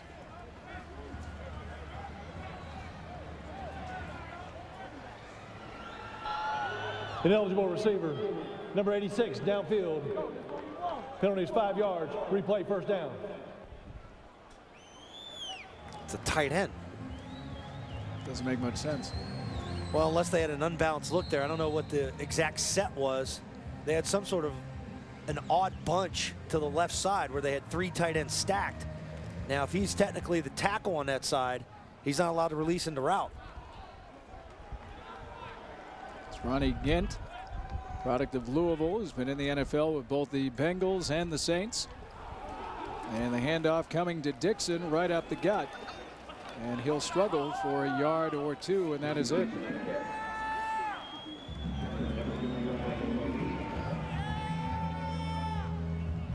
We'll see how Hartford plays with a 20-point lead as they start the second half.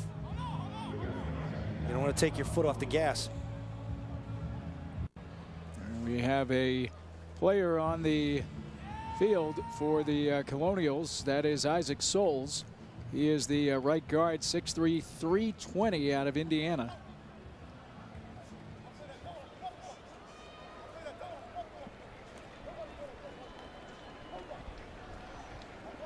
Chris Palmer likes the size of his offensive line. They average 319 pounds across the board.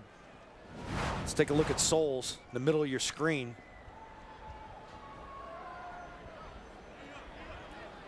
Hard to really tell from that angle, but he's the guy that's under that pile.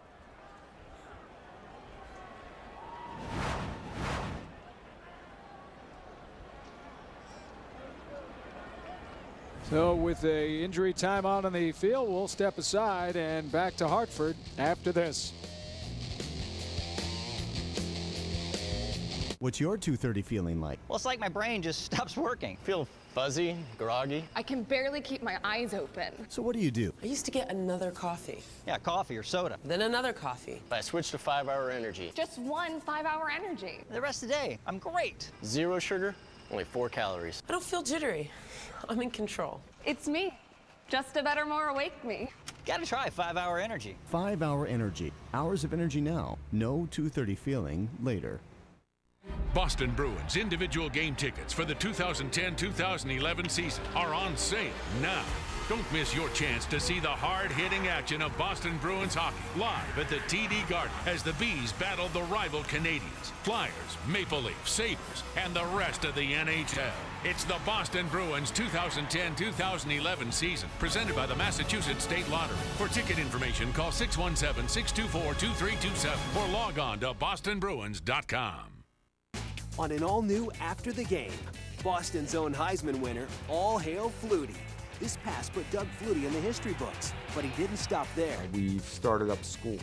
We've started up summer programs. See how his foundation helps individuals living with autism. Plus, get a personal tour of Doug's house, where you'll discover his other passion you probably didn't know about. This is my pride joy right here. After the Game, sponsored in part by Ace Ticket and Hess. Tomorrow at 10:30, only on Nesson. Isaac Soles is up and walking off under his own power here, as we'll take a look at what happened, and Lewis Holmes winds up on his head. Watch the left side of your screen. Watch the linebacker come flying in right there and land right on top of Soles' head. We couldn't see it from that side angle. That's the first angle we got, but the higher angle, and it looked scary at first. He's a big guy, as you said, Mike, 6'3", 320, but you have 245 pounds airborne landing on the back of your head.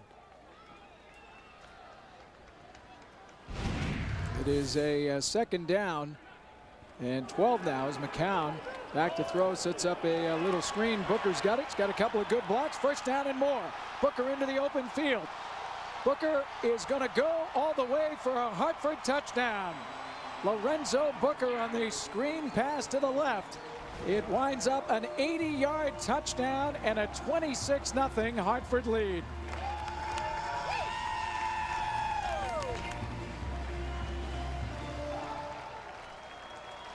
Boy, was this a well-executed screen pass. This is the way you run the screen.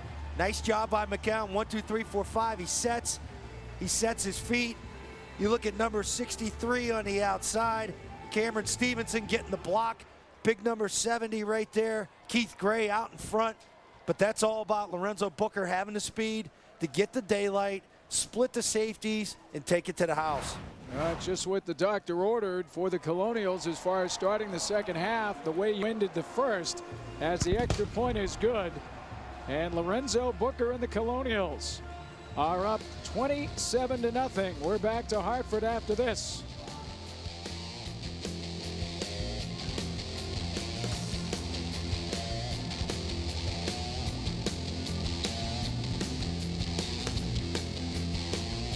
Honey, turn up the volume. Your baby sister has something to say. This intervention brought to you by Niaspan. So now your doctor's talking about plaque building up in your arteries. She called it coronary artery disease. You think that's something you can just stick in an email and that's the end of it? Do you know me? Look, Bonnie, I know you've been exercising and eating a healthier diet, and that's great, but you wrote that your doctor also wants you on this cholesterol medicine, Niaspan. I know, another pill, I get it, I do. But I am not taking no for an answer. If you have high cholesterol and coronary artery disease, and diet and exercise are not enough, Niaspan, along with diet and a bile acid binding resin, is FDA approved not only to slow down plaque buildup, but to actually help clear some of it away. Bonnie, ever since we were kids, you would do anything for me. I need you to do this for you. If you cannot afford your medication, call 1-877-NIASPAN. Niaspan is not for everyone, like people with stomach ulcers, liver, or serious bleeding problems. Severe liver damage can occur when switching to Niaspan from immediate-release niacin. Blood tests are needed to check for liver problems. Tell your doctor if you have muscle pain or weakness. This could be a sign of serious side effects. This risk can increase with statin use. Tell your doctor about alcohol use if you've ever had gout or are diabetic and experience increases in blood sugar. Flushing, a common side effect, is warmth, redness, itching, or tingling of the skin. Ask your doctor about Niaspan. Fight back. Fight plaque. Niaspan. Well, the Colonials add to their halftime lead. Now a 27-0 lead for Hartford as Melhoff is set to kick it away. But so just the start Chris Palmer, I'm sure, was looking for coming out of this second half. Boy, I tell you what, Booker really has that second gear. We saw it on the run where he had right before the half ended. Got called back on a holding penalty. But he has the ability to get outside and find daylight.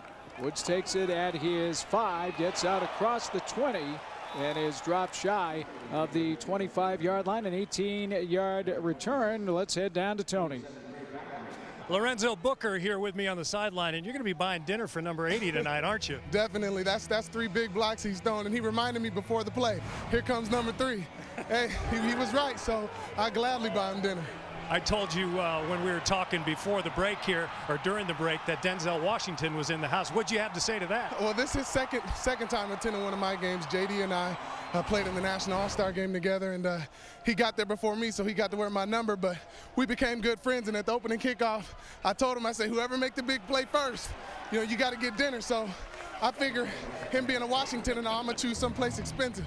Lorenzo Booker has the Colonials up 27-0. Back to the booth. Thanks, Tony. And for more information on the UFL, go to fanhouse.com, our AOL Fanhouse sideline report.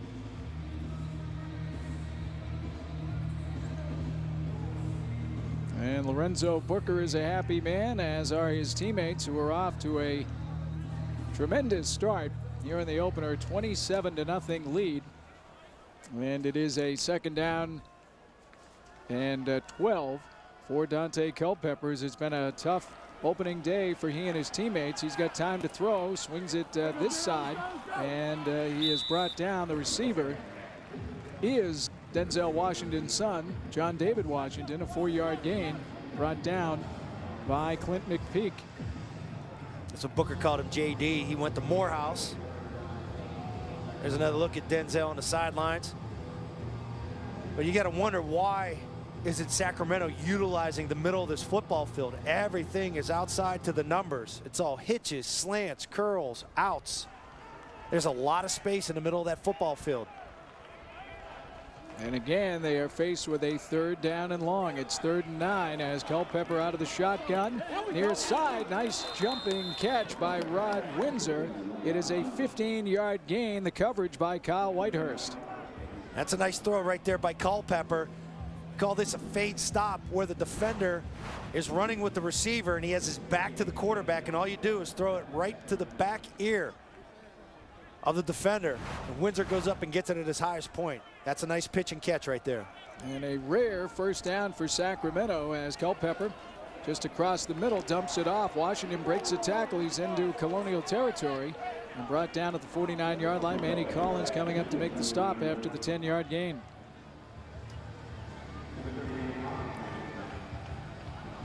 Culpepper sensing pressure here. They do a nice job with the pocket, though. He steps up and take what the defense gives you at that point. It's better than forcing it. And on the draw, and a big hit on Washington, as coming up is Danny Lansana, the product of Connecticut, after a 1-yard gain. That's the way you lower the boom right here. Let's take a listen in real time. There's the crack. He didn't even have to hit and wrap.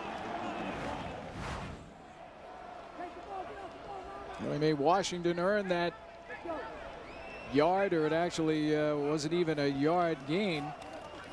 And out of the shotgun, Culpepper across the middle, complete again to Windsor. He's become his favorite receiver. It's down to the 30-yard line. That's an 18-yard completion.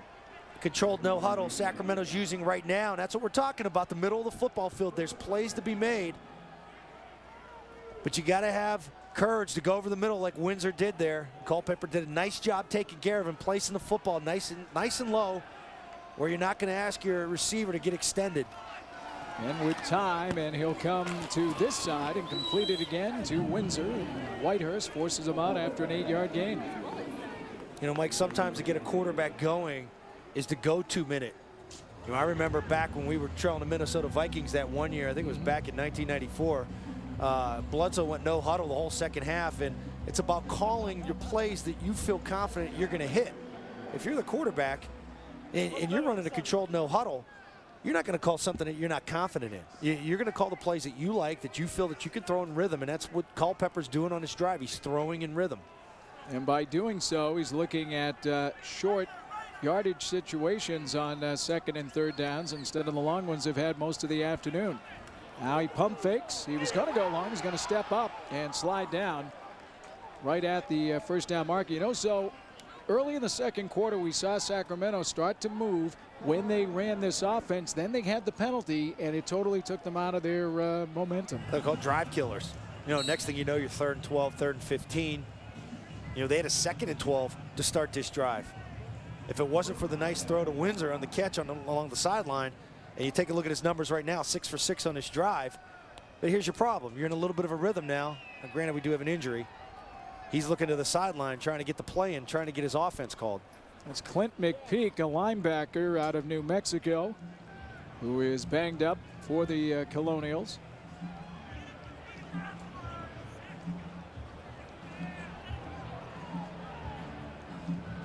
This really is the first drive we have seen any synchronicity, if you will, with this Sacramento offense, because it has been a frustrating afternoon thus far. It's the first time we really called Windsor's name. You know, it was Amy early on. Right. Now McPeak got up, and you saw there, looked like that right knee gave out a little bit as he hopped up, and he is gingerly trying to advance. See Chris Palmer out there to the right with a headset. Take a look at his right knee, the right side of your screen.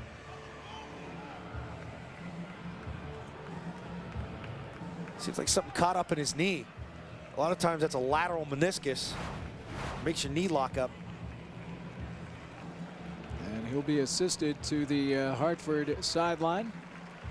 So Isaac Souls banged up earlier in this quarter, and now Clint McPeak will be helped off the field.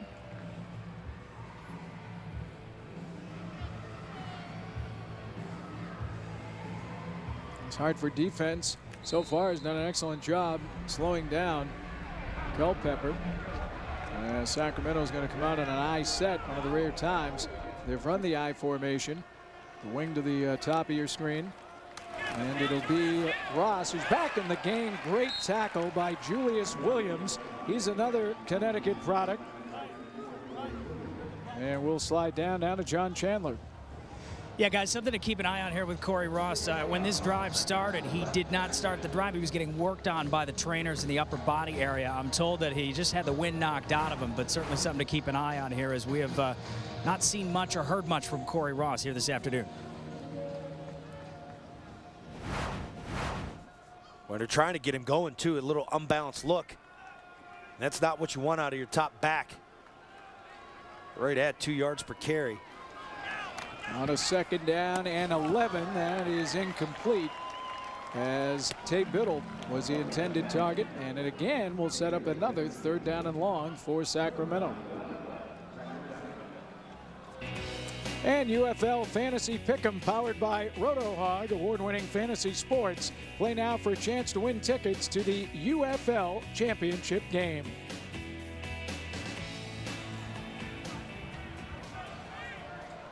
Look there at Clint McPeak on the Hartford sideline. 3rd down and 11. Culpepper feels the pressure, floats it up, caught, and it's a 1st down inside the 10. A 15-yard catch. Sonny Shackelford hauled it in. Nice job by Dante Culpepper, filling pressure here, buying some extra time. Watch him hang. And what he did, he didn't try and throw this football through the wall. He put enough touch on it until his receiver could come out of his break and allow him to go downfield and make a room.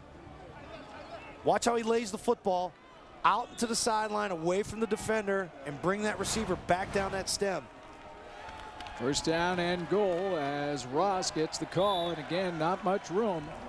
Vince Ogabasi was the first stumbling block there, forced him back in. And a 1-yard loss there by Ross. Ross is a stout guy. And we saw Fred Taylor up here with New England. You look at a guy like Maurice Jones-Drew.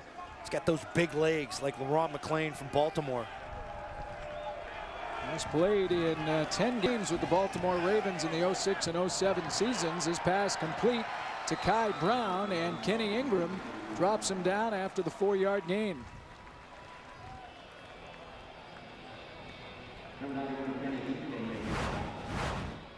It's a nice easy play fake by Culpepper. All they did was bring the fullback from the other side. That's a good throw, keeping it out in front of him. Allows him to pick up 2 extra yards on that. You got to be thinking 2-down territory here. If you're not getting in on 3rd, you're going for it on 4th. Culpepper with 2 wide receivers, top of your screen. And he's going to have to take a timeout. You see what both teams have done. But timeout, Sacramento. That is their first timeout of the second half. Culpepper got up to the line there, Zoe. Didn't like what he saw. This will be a 30-second timeout. So you got a quick timeout coming here. Timeout brought to you by ConAgra Foods Foundation. Child hunger ends here. Well, we've seen Culpepper get in a much better rhythm here in this 3rd quarter after having really a tough start in the first half. He's got his feet under him. He's throwing with timing. He's not sitting there waiting for things to develop downfield. He's not watching the rush like he was in the first half. His eyes are more focused upfield, taking care of his receivers and more worrying about the coverage that's being played. 3rd and goal. Ball is at the Hartford 3-yard line. And Culpepper with a short drop. He's pressured. He throws, and it is incomplete. Ogabasi right at his shoe tops. It'll bring up 4th down. It's a good job getting rid of the football. And one of the big rules that you have to remember here now with the UFL, quarterbacks can ground the football in the pocket, meaning between that tackle box, that extended line. Culpepper's in the pocket. He doesn't have to get outside the tackle, is where the tackles are moving, the line directly straight behind him, and get it to the line of scrimmage. He could do it directly behind the center. And Sacramento is going to send out Fabrizio Scaccia to attempt the field goal. It'll be a 21-yard attempt. Good snap. And the kick on the way. And it is good. So Sacramento is on the board. It's 27-3. Hartford the lead. We're back to Rentschler Field in a moment. Polaris is having a factory authorized clearance, which means you can get financing as low as 3.99% and up to $1,200 in rebates on vehicles like the Ranger RZR or the Sportsman XP or the Ranger XP you've always wanted. You get the idea.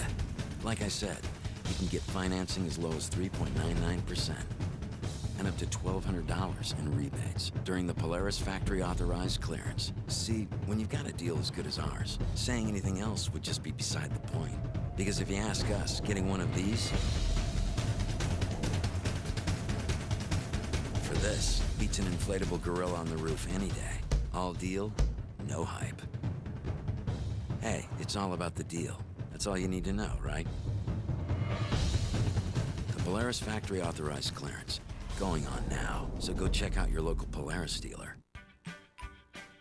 Man, my favorite! This stuff is good. Breaking open the crust, it was like a treasure. I think it's kind of the zest to it. Have you tried this? I love them. This is really good.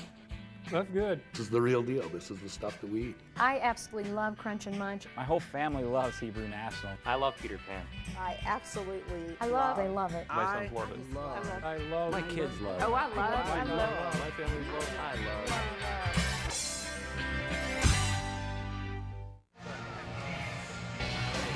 You can now follow Heidi, TC, Nauko, and the rest of your favorite Nesson personalities all in one place at Nesson.com/Twitter. Check it out today to get the latest news from Nesson's team, 140 characters at a time. Scaccia will kick it away as the Mountain Lions are on the board thanks to his 21-yard field goal. Well, it's still a big mountain to climb, a 24-point Hartford lead as he is into the football. And the Colonials will take it back across the 20, and that's Torres Johnson out across the 30 to the 32. It's a 25-yard return down to John Chandler. All right, here with offensive coordinator Mike Kruzak, and you guys are on the board. Was there any thought to going for it on 4th down there? There was some thought to it, but we really need to score at that point. Put points on the board.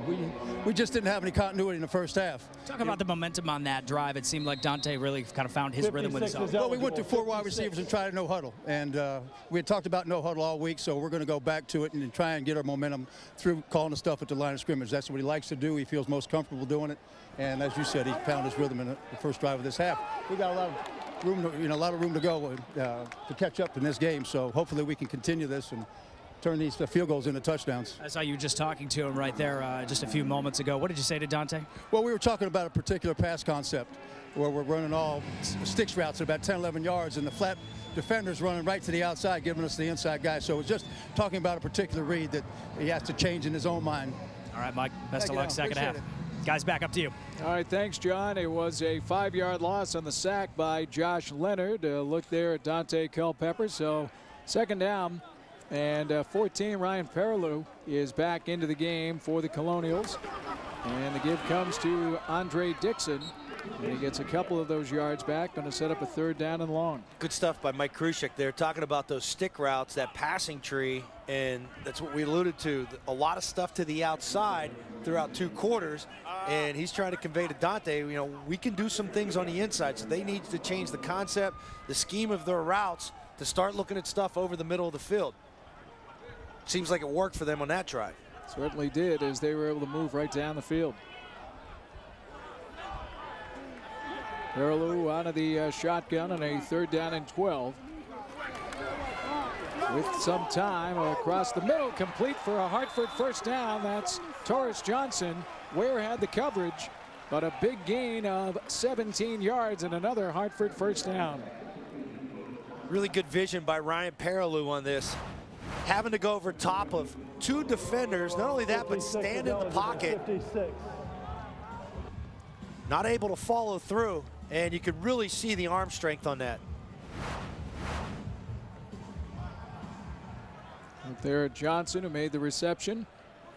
Perilou's done a pretty good job in his 3 offensive series, as that time Dixon doesn't have far to go. And we will head down to the sidelines to Tony. All right, thanks very much, Mike. Andre Dixon, UConn fans will remember, wore number 2 for the Huskies when playing here at Rentschler Field, but he's wearing 26 this year, adding the 6 in honor of his former teammate, fallen teammate, Jasper Howard, who was stabbed almost a year ago on the UConn campus. He said there's not a day that goes by that he doesn't pray for and about Jasper and his family. Guys? And a look there at the number on the back of Dixon on a 2nd down and 10. Now Perilou either changing things up or pointing things out to his offense as he is back to throw. Deep across the middle, and a big hit on DeVry, the tight end, as coming up that time for Sacramento to lay the hit across the middle was Andrew Sendejo. That's a tough throw right there. And you look at Tyson DeVry going up the seam. And we remember earlier in the game where it was Josh McCown that took care of the tight end, throwing the football a little bit to the back of his helmet so he wouldn't lead him up into that safety. And there's a case where you have a younger quarterback, 23, leading him a little more upfield right into the path of that safety. And that's why he had the bone-crushing hit. 3rd down and 9 for the Colonials now from their own 47. Perilou with some time, hit as he throws, and it's incomplete. And the pass intended for Carter, but nice job by the Sacramento defense, so they'll get the ball back. 2 really good defensive series in a row for Denny Green's team, and he's got to feel good about that. But you can see right there, if they would have just got 7 points and you go for it on 4th down, and I completely disagree with the decision to kick a field goal there. They did that with 6.5 minutes left in the 3rd quarter. You get 7 points there, you get a quick stop, now you get the ball back, you score again, now you get a ball game. The Australian, Jai Bond, gets the kickoff. It's a good one, as Woods takes it at his own 18, breaks 1 tackle down the sideline, stripped up from behind by Torres Johnson. And Sacramento will have a 1st and 10. When we return, you're watching the United Football League on NESN. What's your 2:30 feeling like? Well, it's like my brain just stops working. Feel fuzzy, groggy. I can barely keep my eyes open. So what do you do? I used to get another coffee. Yeah, coffee or soda. Then another coffee. I switched to 5-hour energy. Just one 5-hour energy. The rest of the day, I'm great. 0 sugar, only 4 calories. I don't feel jittery. I'm in control. It's me. Just a better, more awake me. Gotta try 5-hour energy. 5-hour energy. Hours of energy now. No 2:30 feeling later. The first time I called Amica, it was great. Oh yeah, it's a completely different experience. If you're shopping for auto insurance, or if you're looking for a change, call Amica now. You could save hundreds of dollars. I thought I was covered before, but then I called Amica and they made sure I was really covered. Amica listens, and they gave me options. That's why I switched. Yeah, me too. And because I saved a lot of money. At Amica, we take the time to understand you and help you make the right decision so you'll get the coverage you really need. Yeah, it's all about customer service. Exactly. I know they're gonna be there if anything ever happens to me, so I'm not going anywhere. I could not believe how fast they paid my claim. I'd say they're exceptional, definitely. Call 877-54-AMICA right now. There's no obligation, and you'll learn how much you can save right away. Awesome service, perfect coverage, and big savings. I don't know if it's possible to love your insurance company, but yeah, I really like them. You gotta call Amica. What she said. Seriously, call Amica.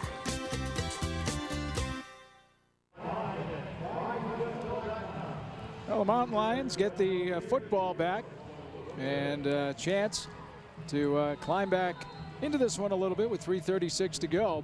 As the last series we saw the offense get it going. As Culpepper will bring them up to the line here.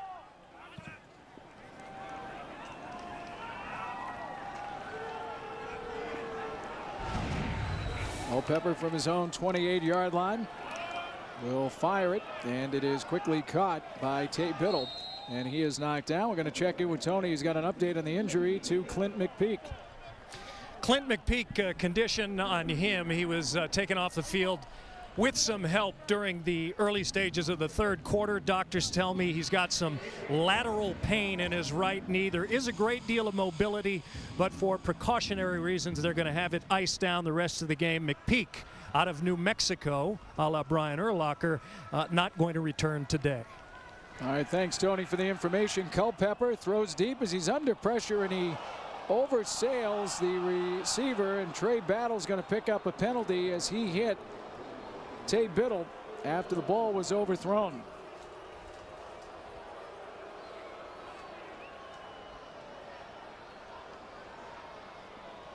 As they will discuss it, our referee today is Perry Havener,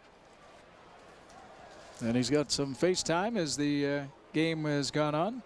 After the play, personal foul, 27 defense, 15 yards from the previous spot, automatic first down. As we were talking with UFL's Larry Upson prior to the game, that's 1, 2, 3 steps and you're into it. That's a good call, taking care of a defenseless receiver. Defenseless meaning, you know, he's looking for the football, and the last thing you're doing is coming across the face. Could have been a lot worse, but that's a good job sending a message in week 1.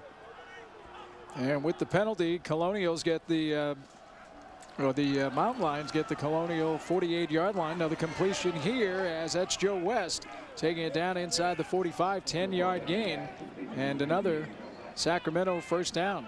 Good job, Dante Culpepper, policing things now, knowing where his receivers are and starting to work the middle of those passing routes. He's hit a couple hitches, he's hit a couple curls. It might be a nice time for a double move. Goes with a long count out of the shotgun this time. 4 receivers set. And on the draw, it'll come to Steve Baylock. And Baylock, product of a University of Massachusetts, not much on the carry. It's one of the hard things to do as a quarterback when you're in that 2-minute mode, know when and when not to call that draw play. You don't know if you're getting a pass rush, if they're laying their ears back. Ideally, you want to run it right into the teeth of the defense when they're coming at you. See Kenny Ingram slowing down Baylock.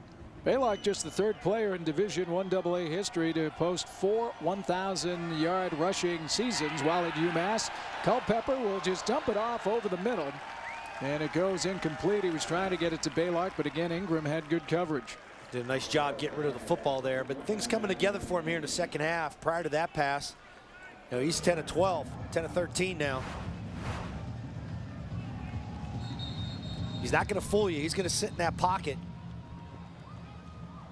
Quarterbacks like himself, Ben Roethlisberger, you know, they have the ability to sit in there, and you really got to know as a referee when to blow that whistle when you have a guy in the grasp.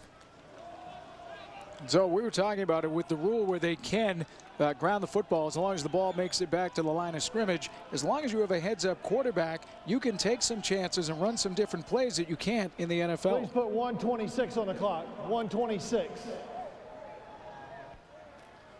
No, you're right, Mike.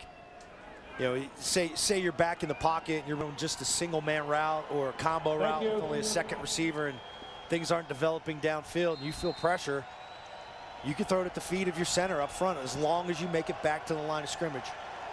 Another 3rd down and long for Sacramento from the Hartford 38-yard line. Culpepper with time across the middle, incomplete, as Shackelford, the intended receiver, couldn't hang on. Maurice Fountain, number 99, applied the pressure on the backside to Dante Culpepper, and he hit him as he was throwing.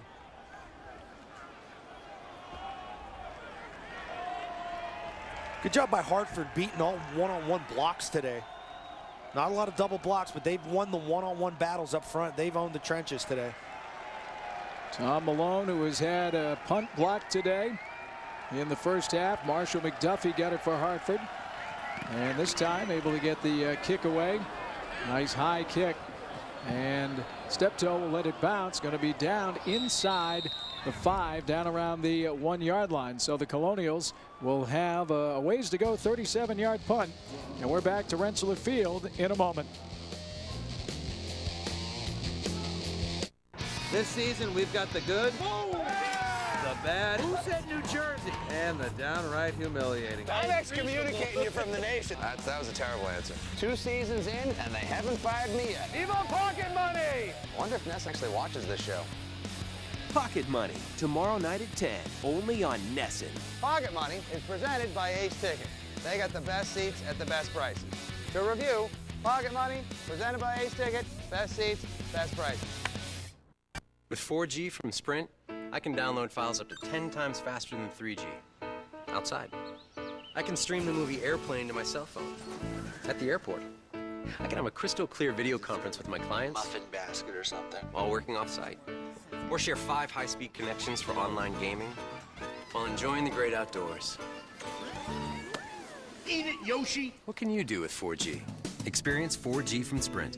It's more than a wireless network. It's a wireless revolution. Life leaves spaces for you to create in. Shouldn't your car do the same? It can. Meet Zinc from American Express. It's a great way to get more out of the things you're into. Build yours to fit your life by adding packs filled with bundles of rewards and benefits. It's not just a card, it's your canvas. Create yours at zincard.com. Look at the crowd on hand here this afternoon at Rensselaer Field, and the home crowd has liked what they have seen as the Colonials have a 27-3 lead. We have a minute and 11 seconds remaining in the third quarter. Josh McCown back into the game at quarterback as his team starting at their own 1-yard line. Goes with a long count this time. Short drop, throws. That is complete to Carter. And that gets out close to the 9-yard line. 7-yard gain. Robert Bourne on the tackle. You wonder at times like that on the 1-yard line if Chris Palmer would change things up a little bit, maybe put Perilou in to see how he handles that situation. Backed up. Is he going to be able to play safe? Is he going to be able to take care of the football? I think he knows he has that in McCown. Well, Scott, you played under Chris Palmer. He was a member of the Patriots coaching staff in the early to mid 90s. What makes him so good offensively?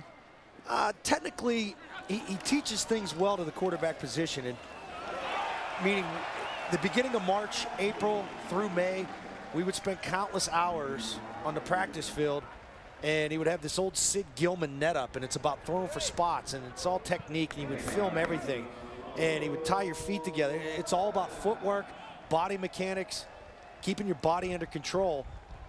And that's the tough part as a quarterback, because when you're under duress and that pocket's breaking down, you know, the first thing you want to do is drop the football down and keep it in one hand and start to run. Well, 3 quarters are in the books, and Hartford has the lead. As we'll return to Rentschler Field in a moment, you're watching United Football League on Nesson.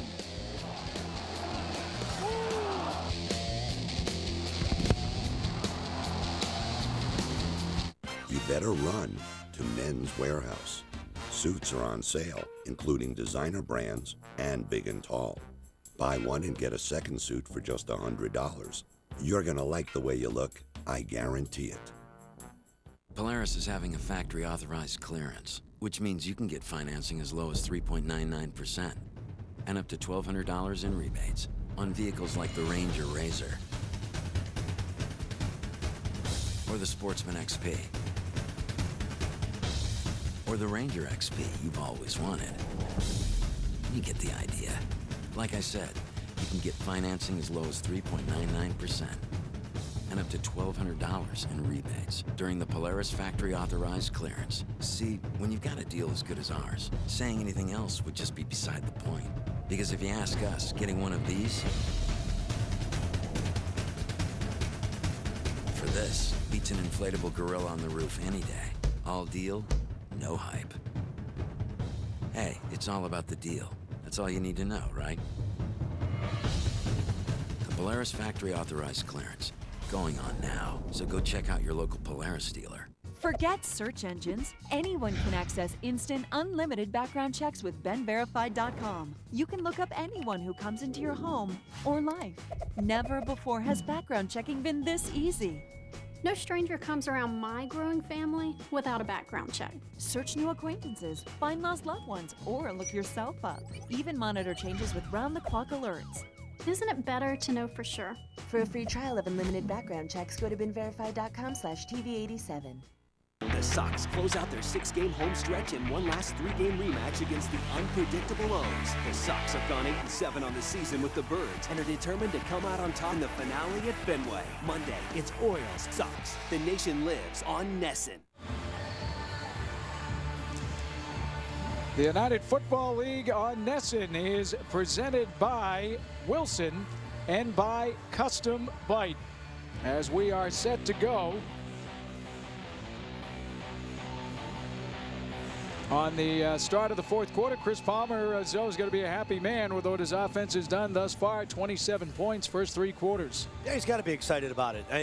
They've shown the ability to run the football. They've hit some play-action passes. He's gotten production out of both quarterbacks, and on special teams, you block a punt in game 1. You're very excited about that. Dixon on the first down carry right into the middle of the line, and about a 3-yard gain on that first yard carry. Temper's starting to flare out there, letting them play a little bit.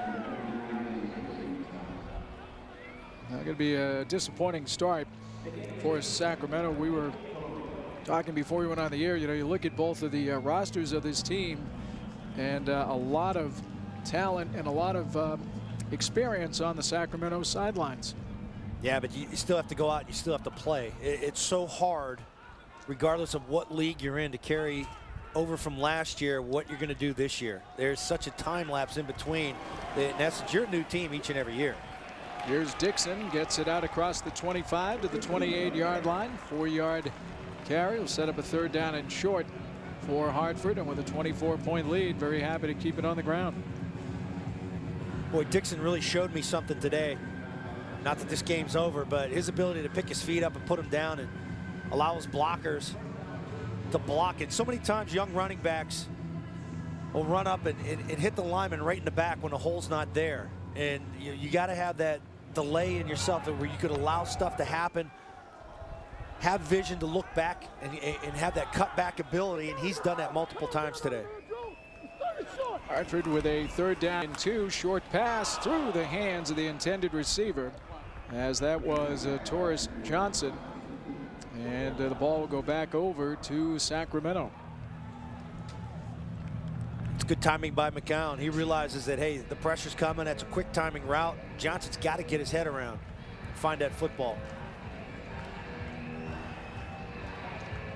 Jai Bond out there.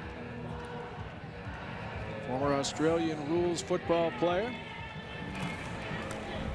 Has time and gets the ball away. And here's Woods getting away from one defender, two, and forced out of bounds by Joe Mortensen. So Sacramento will have the ball when we return to Rentschler Field. Fourth quarter action coming up. Ooh, it's love. Yeah, yeah, yeah. Ooh, it's love. Yeah, yeah, yeah. I love my Subaru Forester. It has the traction to get me to the slopes. Definitely, it's great resale value. All-wheel drive, baby. Thousands of miles of love. Drive home a new Subaru Forester for only $20,595 and fall in love. Ooh, it's love. Yeah, yeah, yeah. You know, ultimately it's my decision, but I certainly rely on advice from the coaches. Sweet. Seriously? You can do better than that. All right. How about that? I'm ready to go. Ready for a doubleheader. You're getting closer. Let me see this one. This might be a little bit more me. You know what? What do you think? That's the one to go with. I've always had you as a redhead.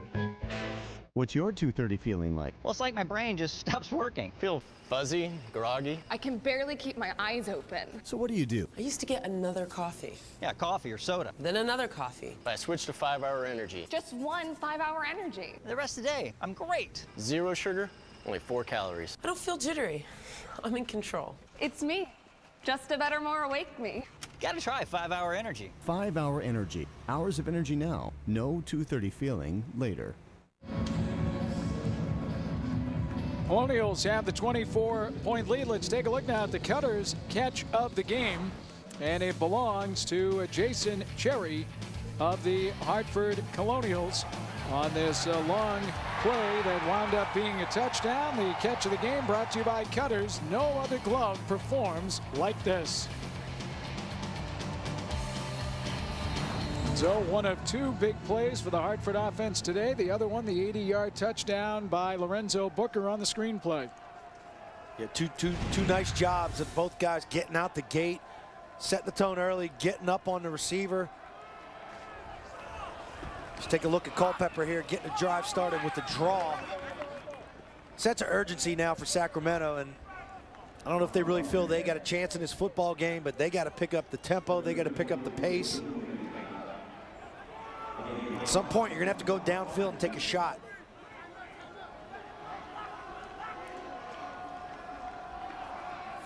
On the second down, again, they'll go to Ross right up the middle. And he is out across the 35 on a 4-yard carry. Odd play selection, 27-3 you trail, and you start your drive with 2 draws.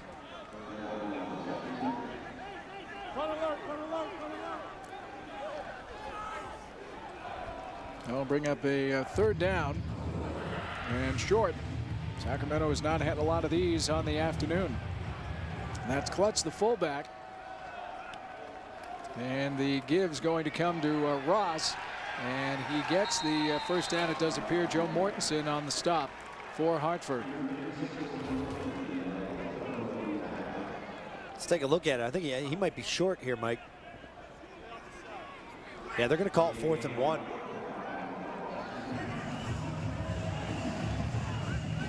And down 24. That's another look. I mean, you're telling everybody in the stadium where you're going. Both tight ends to the top of your screen. Fullback, he comes out going left. And on the keeper, Culpepper just put his head down, lunge forward, and it's going to be one of those deals that's going to all matter on the spot of the football. And it looks like, from the way they're spotting it, yeah, he's got the first down. Guy that size, you should be able to lean on him. And let's head down to Tony. All right, we're here with Jai Bond, the new professional punter. Your friends at home are going to look at you and say, man, you look weird with that uniform on. Yeah, well, hopefully they think I look all right. But no, I need it because my last punt I got absolutely worked over in the corner there. So I think I needed my helmet and pads for sure. Yeah, but tell me, Darren Bennett, then we've got Sav Rocca with the Eagles, and now Jai Bond, you the next one on the scene? Look, that'd be a great result. I mean, I've just got to do my job for the Colonials here, and we'll see what happens after that. Is this the first time you've actually ever put on a uniform? Yep, full uniform, first time, first game, first everything. So it was. It's been awesome. We're doing really well. So beautiful. It's making it even better. All right, Jai Bond, thank you very much. You're watching the UFL on Nesson with the score: the Colonials 27 and the Sacramento Mountain Lions 3. In the nation and throughout the season, the game starts here. Hey! Olympia Sports presents the Boston Globe Red Sox Game Day Live. The only way to connect you to the Red Sox with unique access and game day information to get you ready for the first pitch with the most respected team of analysts in the business, including elite baseball Hall of Famers. Red Sox Game Day Live. The game starts here, only on Nesson. Moving?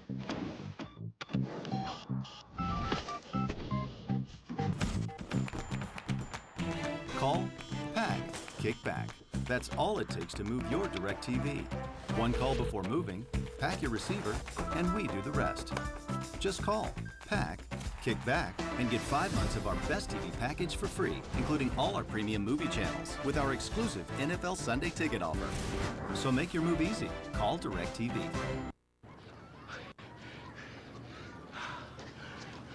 Mark! Anna! Ooh! Hey! Hey! We got your lunch. Hey! Hey!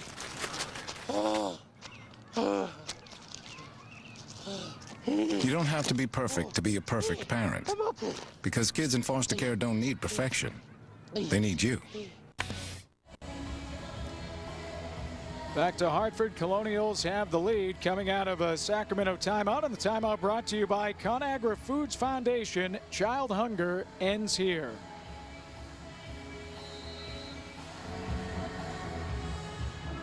Out of the timeout.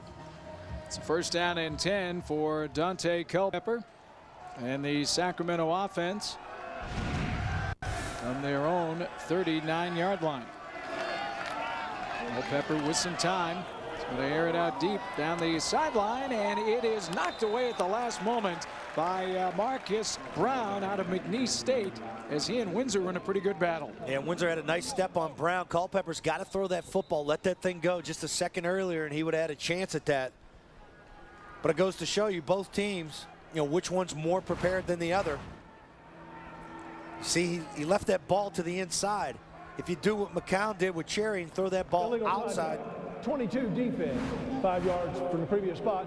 Automatic first down. And that play all for naught as they got Brown with a illegal use of the hands. So a 5-yard penalty and another first down for Sacramento. Still odd to start this drive, though. 2 draw plays, a quarterback sneak, and then you had the wrong personnel in the huddle. You had to waste the timeout. Ball on the 44-yard line. Culpepper fires over the head of Corey Rossi, intended receiver.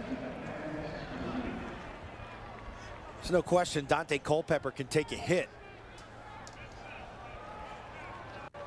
But the inaccuracies come in really when he's under duress. Third, Maurice Fountain. Fountain's played a nice job, did a nice job today applying pressure to the quarterback in one-on-one situations. You know, those 4 guys with their hands down, they got to go to the quarterback. Now it's a matter of defensively, do you want to bring 5, you want to bring 6, and you see the delayed blitz right there. Oh, and a diving catch by Tate Biddle along the sidelines. First time we saw the corner blitz. Sorry, Mike. Culpepper looking left the whole way, and right there, Whitehurst coming in from the left side, number 21, Kyle Whitehurst. So they brought the 4 down. They brought 1 linebacker, and then they brought Whitehurst from the left corner.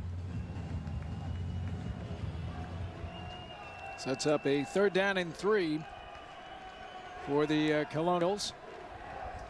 Culpepper with some time will go to the sideline and complete it there to Shackelford, who makes a nice catch for another first down, a 6-yard gain. Anything you could take at this point. It's not really even a nickel look. He's got a lot of velocity on his football. There's no question Dante Culpepper could still make all the throws. It's, can he put 12 of them together? Well, and after struggling in the first half, he's looked much better here in the second half. Fakes the draw, steps up deep down the middle, knocked away. And is there a flag? Yes, there is, down at the 15-yard line. And are they saying that the ball was tipped? Let's see. It's Marshall McDuffie on the coverage for Hartford. There's no foul for pass interference. The ball was tipped to the line of scrimmage. Incomplete.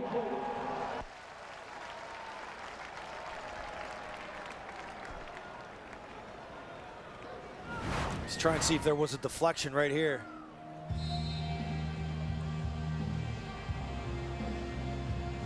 Looks like number 69, Jonas Seahart. Once that ball is deflected at the line of scrimmage, that's a free ball. You can hit those receivers. Culpepper down, a 2nd down and 10. Pocket breaks down. He's able to get it to Ross. Ross with room across the 30, breaks a tackle. Ross is going to get inside the 20 and is driven out of bounds down around the 16-yard line by Marcus Brown.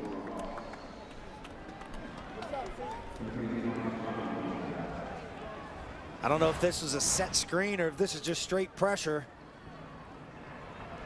You see the backside guard free release, and he's going downfield, so that looks like that was a screen pass all the way.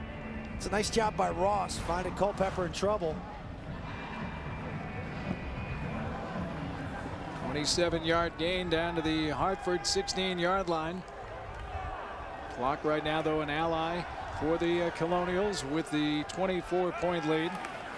Culpepper with some time again across the middle, completes to Tay Biddle. He is tripped up and gets down inside the 5-yard line. Going to be a first down and goal from there. 12 yards on the pass completion by Culpepper. So you mentioned the clock, Mike, and here you go. You get a big play. You got it 1st and goal right now at the 4, and you're taking your time, getting in the huddle, running other personnel onto the field. They're bringing more people out of the huddle. You got to hit that play, and you got to get your team up there and have another play called and ready to go. It's Teo Johnson in motion, and a little toss to Ross, and he gets to the 5-yard line. It's that guy again, Maurice Fountain out of Clemson with the tackle. Shouldn't even be thinking about running the football with 8 minutes left in the game. And you're down 27-3. You got to throw it 4 times in the end zone. If you stop the clock, you stop the clock. A loss of 1 on that play. And again, clock now inside 8 minutes to go. And the ball at the Hartford 5-yard line. Culpepper with time to the end zone, caught, touchdown. Nice grab by Joe West. And it is the first touchdown of the afternoon for Sacramento. Nice throw, nice catch. Tell me why you couldn't have done that a minute and a half ago. I mean, he even had motion going on that play. But it's a good catch. Gets his feet set under him.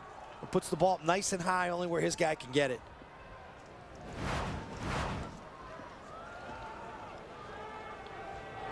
Scaccia to attempt the extra point. And it is good. So the Mountain Lions move to within 17 with just 7:37 to go. We're back to Rentschler Field after this.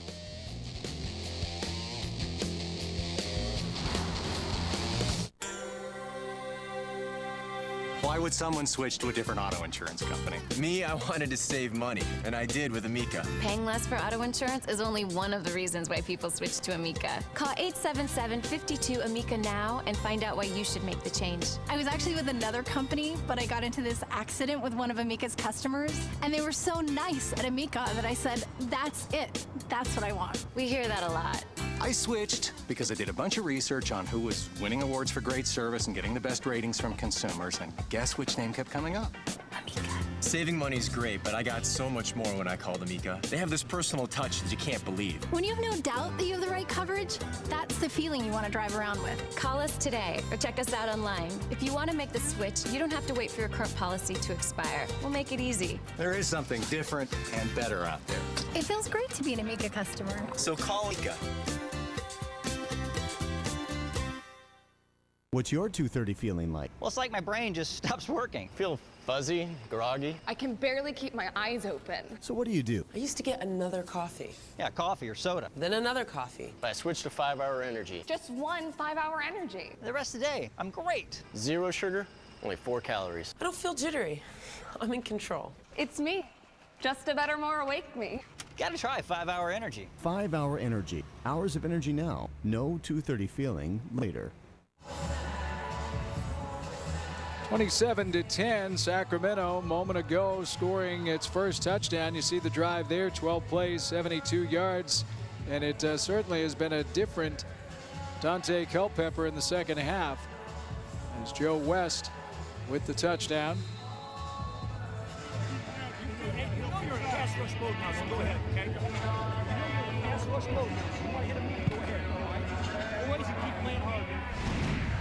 As the ball is in the air, and the Colonials set for the return with room. This is Torres Johnson, loses the football and grabbed it back, and it is grabbed by a teammate. They pick it up trying to run. That's Lawrence, but Johnson's lucky there. That ball popped right out, up in the air.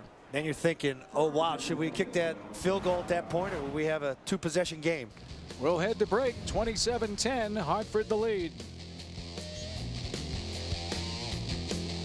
Polaris is having a factory authorized clearance, which means you can get financing as low as 3.99% and up to $1,200 in rebates on vehicles like the Ranger Razor or the Sportsman XP or the Ranger XP you've always wanted. You get the idea. Like I said, you can get financing as low as 3.99% and up to $1,200 in rebates during the Polaris factory authorized clearance. See, when you've got a deal as good as ours, saying anything else would just be beside the point. Because if you ask us, getting one of these for this beats an inflatable gorilla on the roof any day. All deal, no hype. Hey, it's all about the deal. That's all you need to know, right? The Polaris factory authorized clearance. Going on now, so go check out your local Polaris dealer. You better run to Men's Warehouse. Suits are on sale, including designer brands and big and tall. Buy one and get a second suit for just $100. You're gonna like the way you look, I guarantee it. After the game, keep it on Nesson for live reactions from the players, coaches, and our Hall of Fame analysts. Immediately following the game, it's WB Mason Extra Innings Live, followed by Granite City Electric Red Sox Final, only on Nesson. We're back in Hartford. Let's check in with John Chandler. All right, thank you very much down here on Sacramento sidelines with Dante Culpepper. Dante, let's start with this. You find the end zone, a nice throw off the back shoulder of your receiver. That had to feel really good for you after the first half. Yeah, I mean, under the circumstances, it felt good, but right now, we're trying to just get the ball back and try to get another quick score before, it gets too much time taken off. What's been the difference first half to second half for you right now? I think we just have to execute offensively. That's all I can talk about. Offensively, we have to execute better. We come out, we were a little flat, just out of sync. And the last two drives, we got some plays going. We just got to continue to compound that with better plays and more plays. For you, I mean, you put a lot of pressure on yourself here, showcasing yourself, trying to get back to the NFL. Was there, in that first half, a measure of pressure? Was it nerves for you, or was it just getting comfortable with these teammates of yours? Just getting comfortable. Ain't really, more pressure than I put on myself than anybody can put on me. It's all about us coming out here executing. That's all it's all about, and hopefully getting the win. This one, it's 6 minutes, 11 to 7 minutes left. Who knows what can happen? But in my mentality right now is to go out and just try to, next time we get the ball, get a touchdown. Let's talk about this second half. Do you feel comfortable with the decisions you're making and the way you're throwing the football? Oh, I mean, I'm comfortable with us going down and getting a touchdown in the last drive. I'll say that. you know, I just want to, you know, continue to do that and hopefully get us some more points before this game's over. All right, Dante Culpepper, thank you for your time. Best of luck. Yep. All right, let's send it back up to the booth. All right, thanks, John. And remember, for more information on the UFL, go to fanhouse.com. That is their third and final timeout. It will be a 30-second timeout. And so they call a timeout. It's a 3rd down and long for the Colonials. So it's a situation of if Hartford can get a first down here, good chance to run another 2 or 3 minutes off the clock where they're out of timeouts. Sure, but I'm going to go back down to the sideline. Dante Culpepper could put John Chandler in his back pocket. That's how big that guy is. It's amazing how big he is for a quarterback. But now you're completely right, Mike. Right now, Chris Palmer's telling his team, this is where we win football games. We got to learn how to finish it. It starts in week 1. And we remind you, tonight at 11, join Cole Wright for Nesson Daily, presented by Sun Life Financial. You won't want to miss the Patriots and the Jets preview. That and more, it's coming up tonight at 11, only on Nesson Daily. One quick game. So out of the Sacramento timeout, it is a 3rd down and 8. Count in there, quarterback for Hartford. And on the draw, runs it to Lorenzo Booker. Nice cut. Booker has got almost a first down, but he stepped out of bounds, and a late flag thrown in there. So let's wait to see what the call is. Looks like Booker went out of bounds shy of the marker. Let's wait to see what the flag is going to be.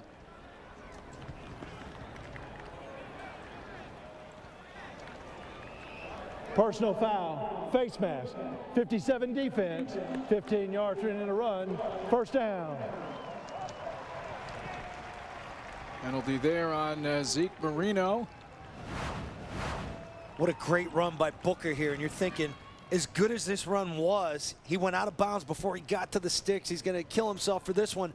But you take a look at the face mask right here. This is the second time we saw this call today. 15 yards you're getting. Anytime you grab that face mask of a player and turn that helmet, these officials are going to flag you every time. Pretty even on the penalties, though, Mike. 5 and 7. Yeah, really not as many as you had the feel the way the game was going. Colonials have the ball right at midfield. And the handoff comes this time. That is the 3rd back to Wayne Wright. He is out of Fresno State at some time with the Buffalo Bills back in 2007, and he lost 3 on that carry. That's a good push by Sacramento defensively up front. Number 22, Dennis Keys, he's going to get this play going. You're going to see him on the bottom of your screen come slashing in. Right there, and now Booker, which forces him to go back a little bit. Then it's about pursuit, getting around the football.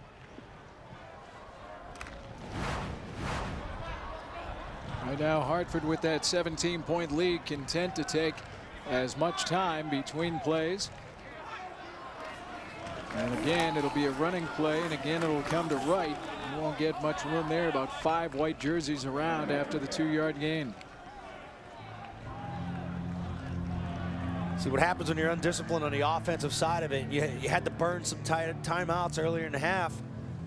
Now you're left with basically none if you're Sacramento, and time is your enemy right now. You got 4 minutes and 47 seconds left in this ball game, and you can't stop the clock.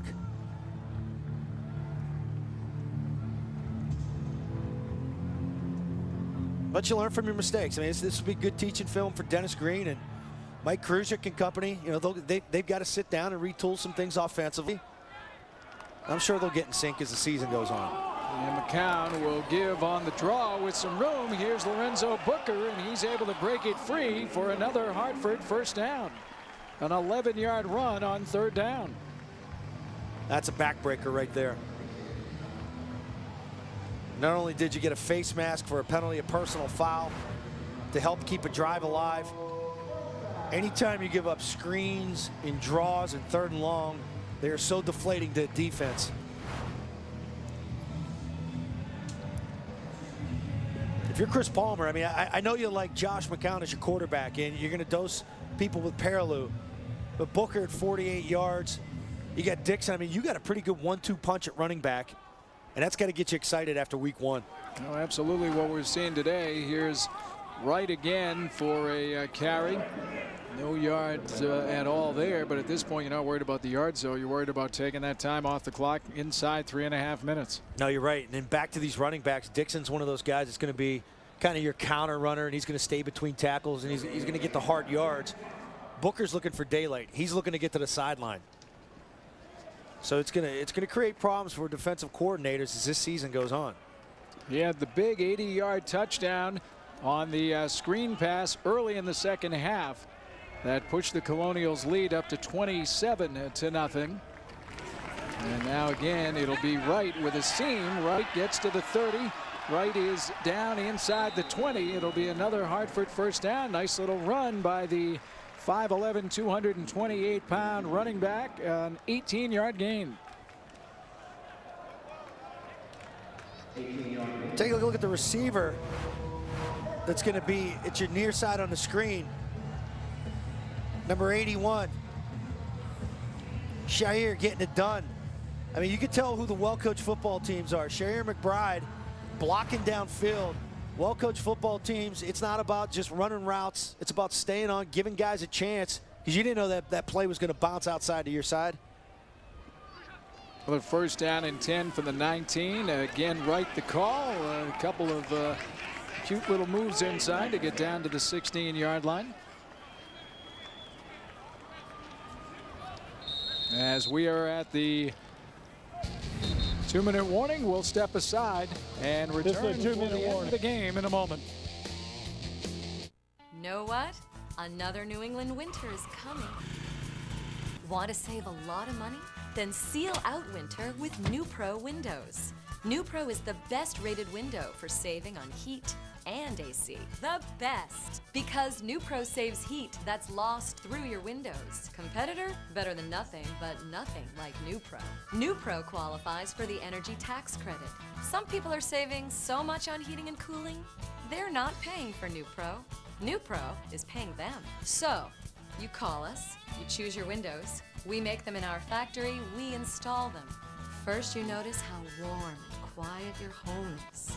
Next, you notice what you're saving. First, utility bill. How much could you save? Find out. Call NewPro. Call before the busy heating season, and I'll save you 15% on every window. You're going to feel good with NewPro. I guarantee it. 1-800-GO-NEWPRO. And as a Progressive customer, you get to use any of our concierge claim centers. So I can just drop off my car and you'll take care of everything? Yep, even the rental. What if I'm stuck at the office? If you can't come to us, we'll come to you in one of our immediate response vehicles. What if Mother won't let me drive? Then you probably wouldn't have had an accident in the first place. And we're walking, and we're walking. Making it all a bit easier. Now that's Progressive. Call or click today. The United Football League on NESN is brought to you by Men's Warehouse, the official men's retail clothing store of the United Football League. Men's Warehouse, you're going to like the way you look. By AOL Fan House. For more information on the United Football League, go to fanhouse.com.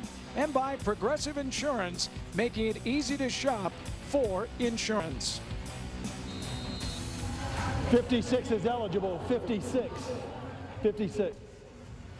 See the score and the time remaining here as the Hartford Colonials are going to get a victory in their opener here in the 2010 season.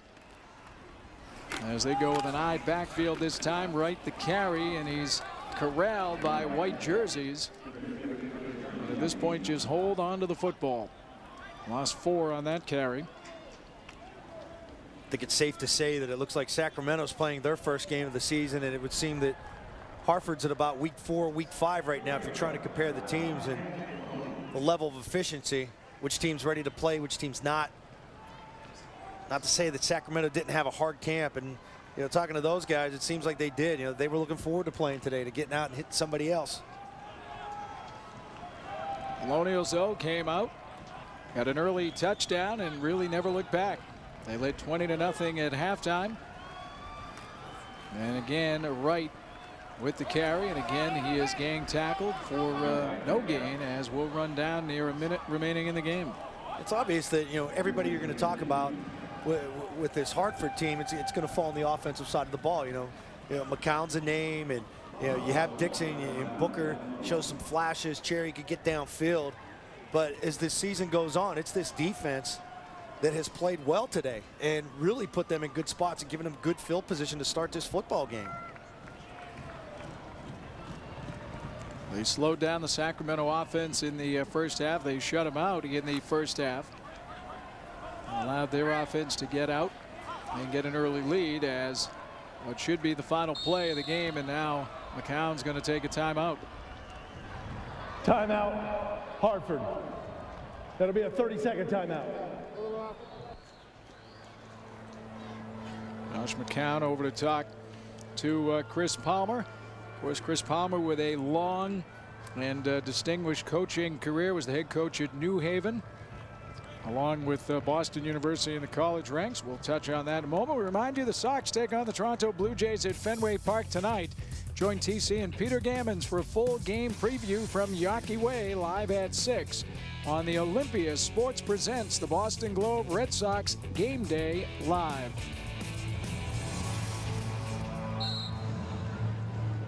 Is out of the timeout on a 4th down and 10.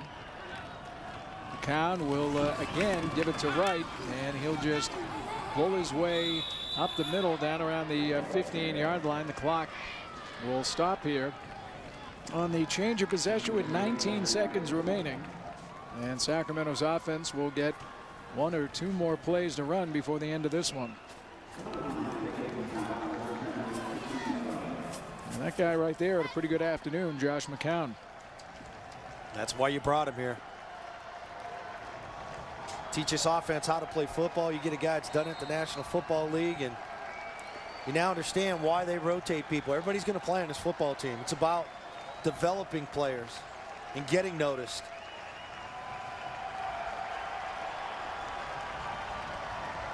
Culpepper in the waning moments is hit from behind as the rush came from Austin English on the sack that most likely is going to end the game.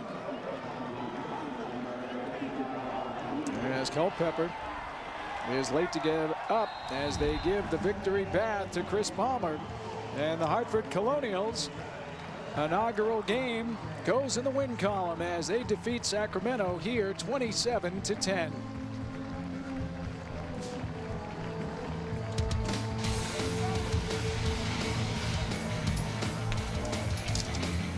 Join us again for more United Football League action Saturday, October 16th, 3 p.m. when the Hartford Colonials take on the Omaha Nighthawks, led by Jeff Garcia.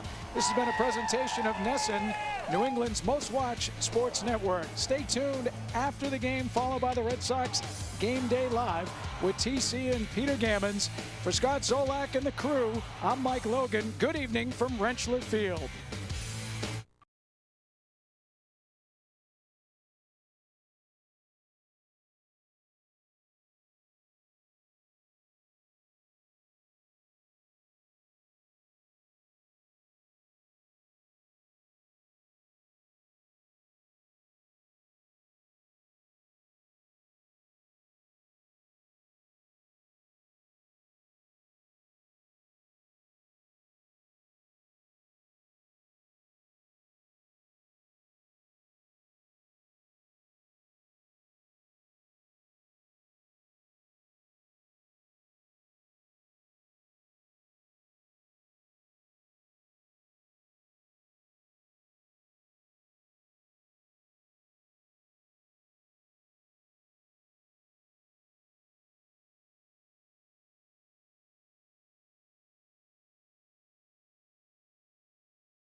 would have gone through all this if you didn't win?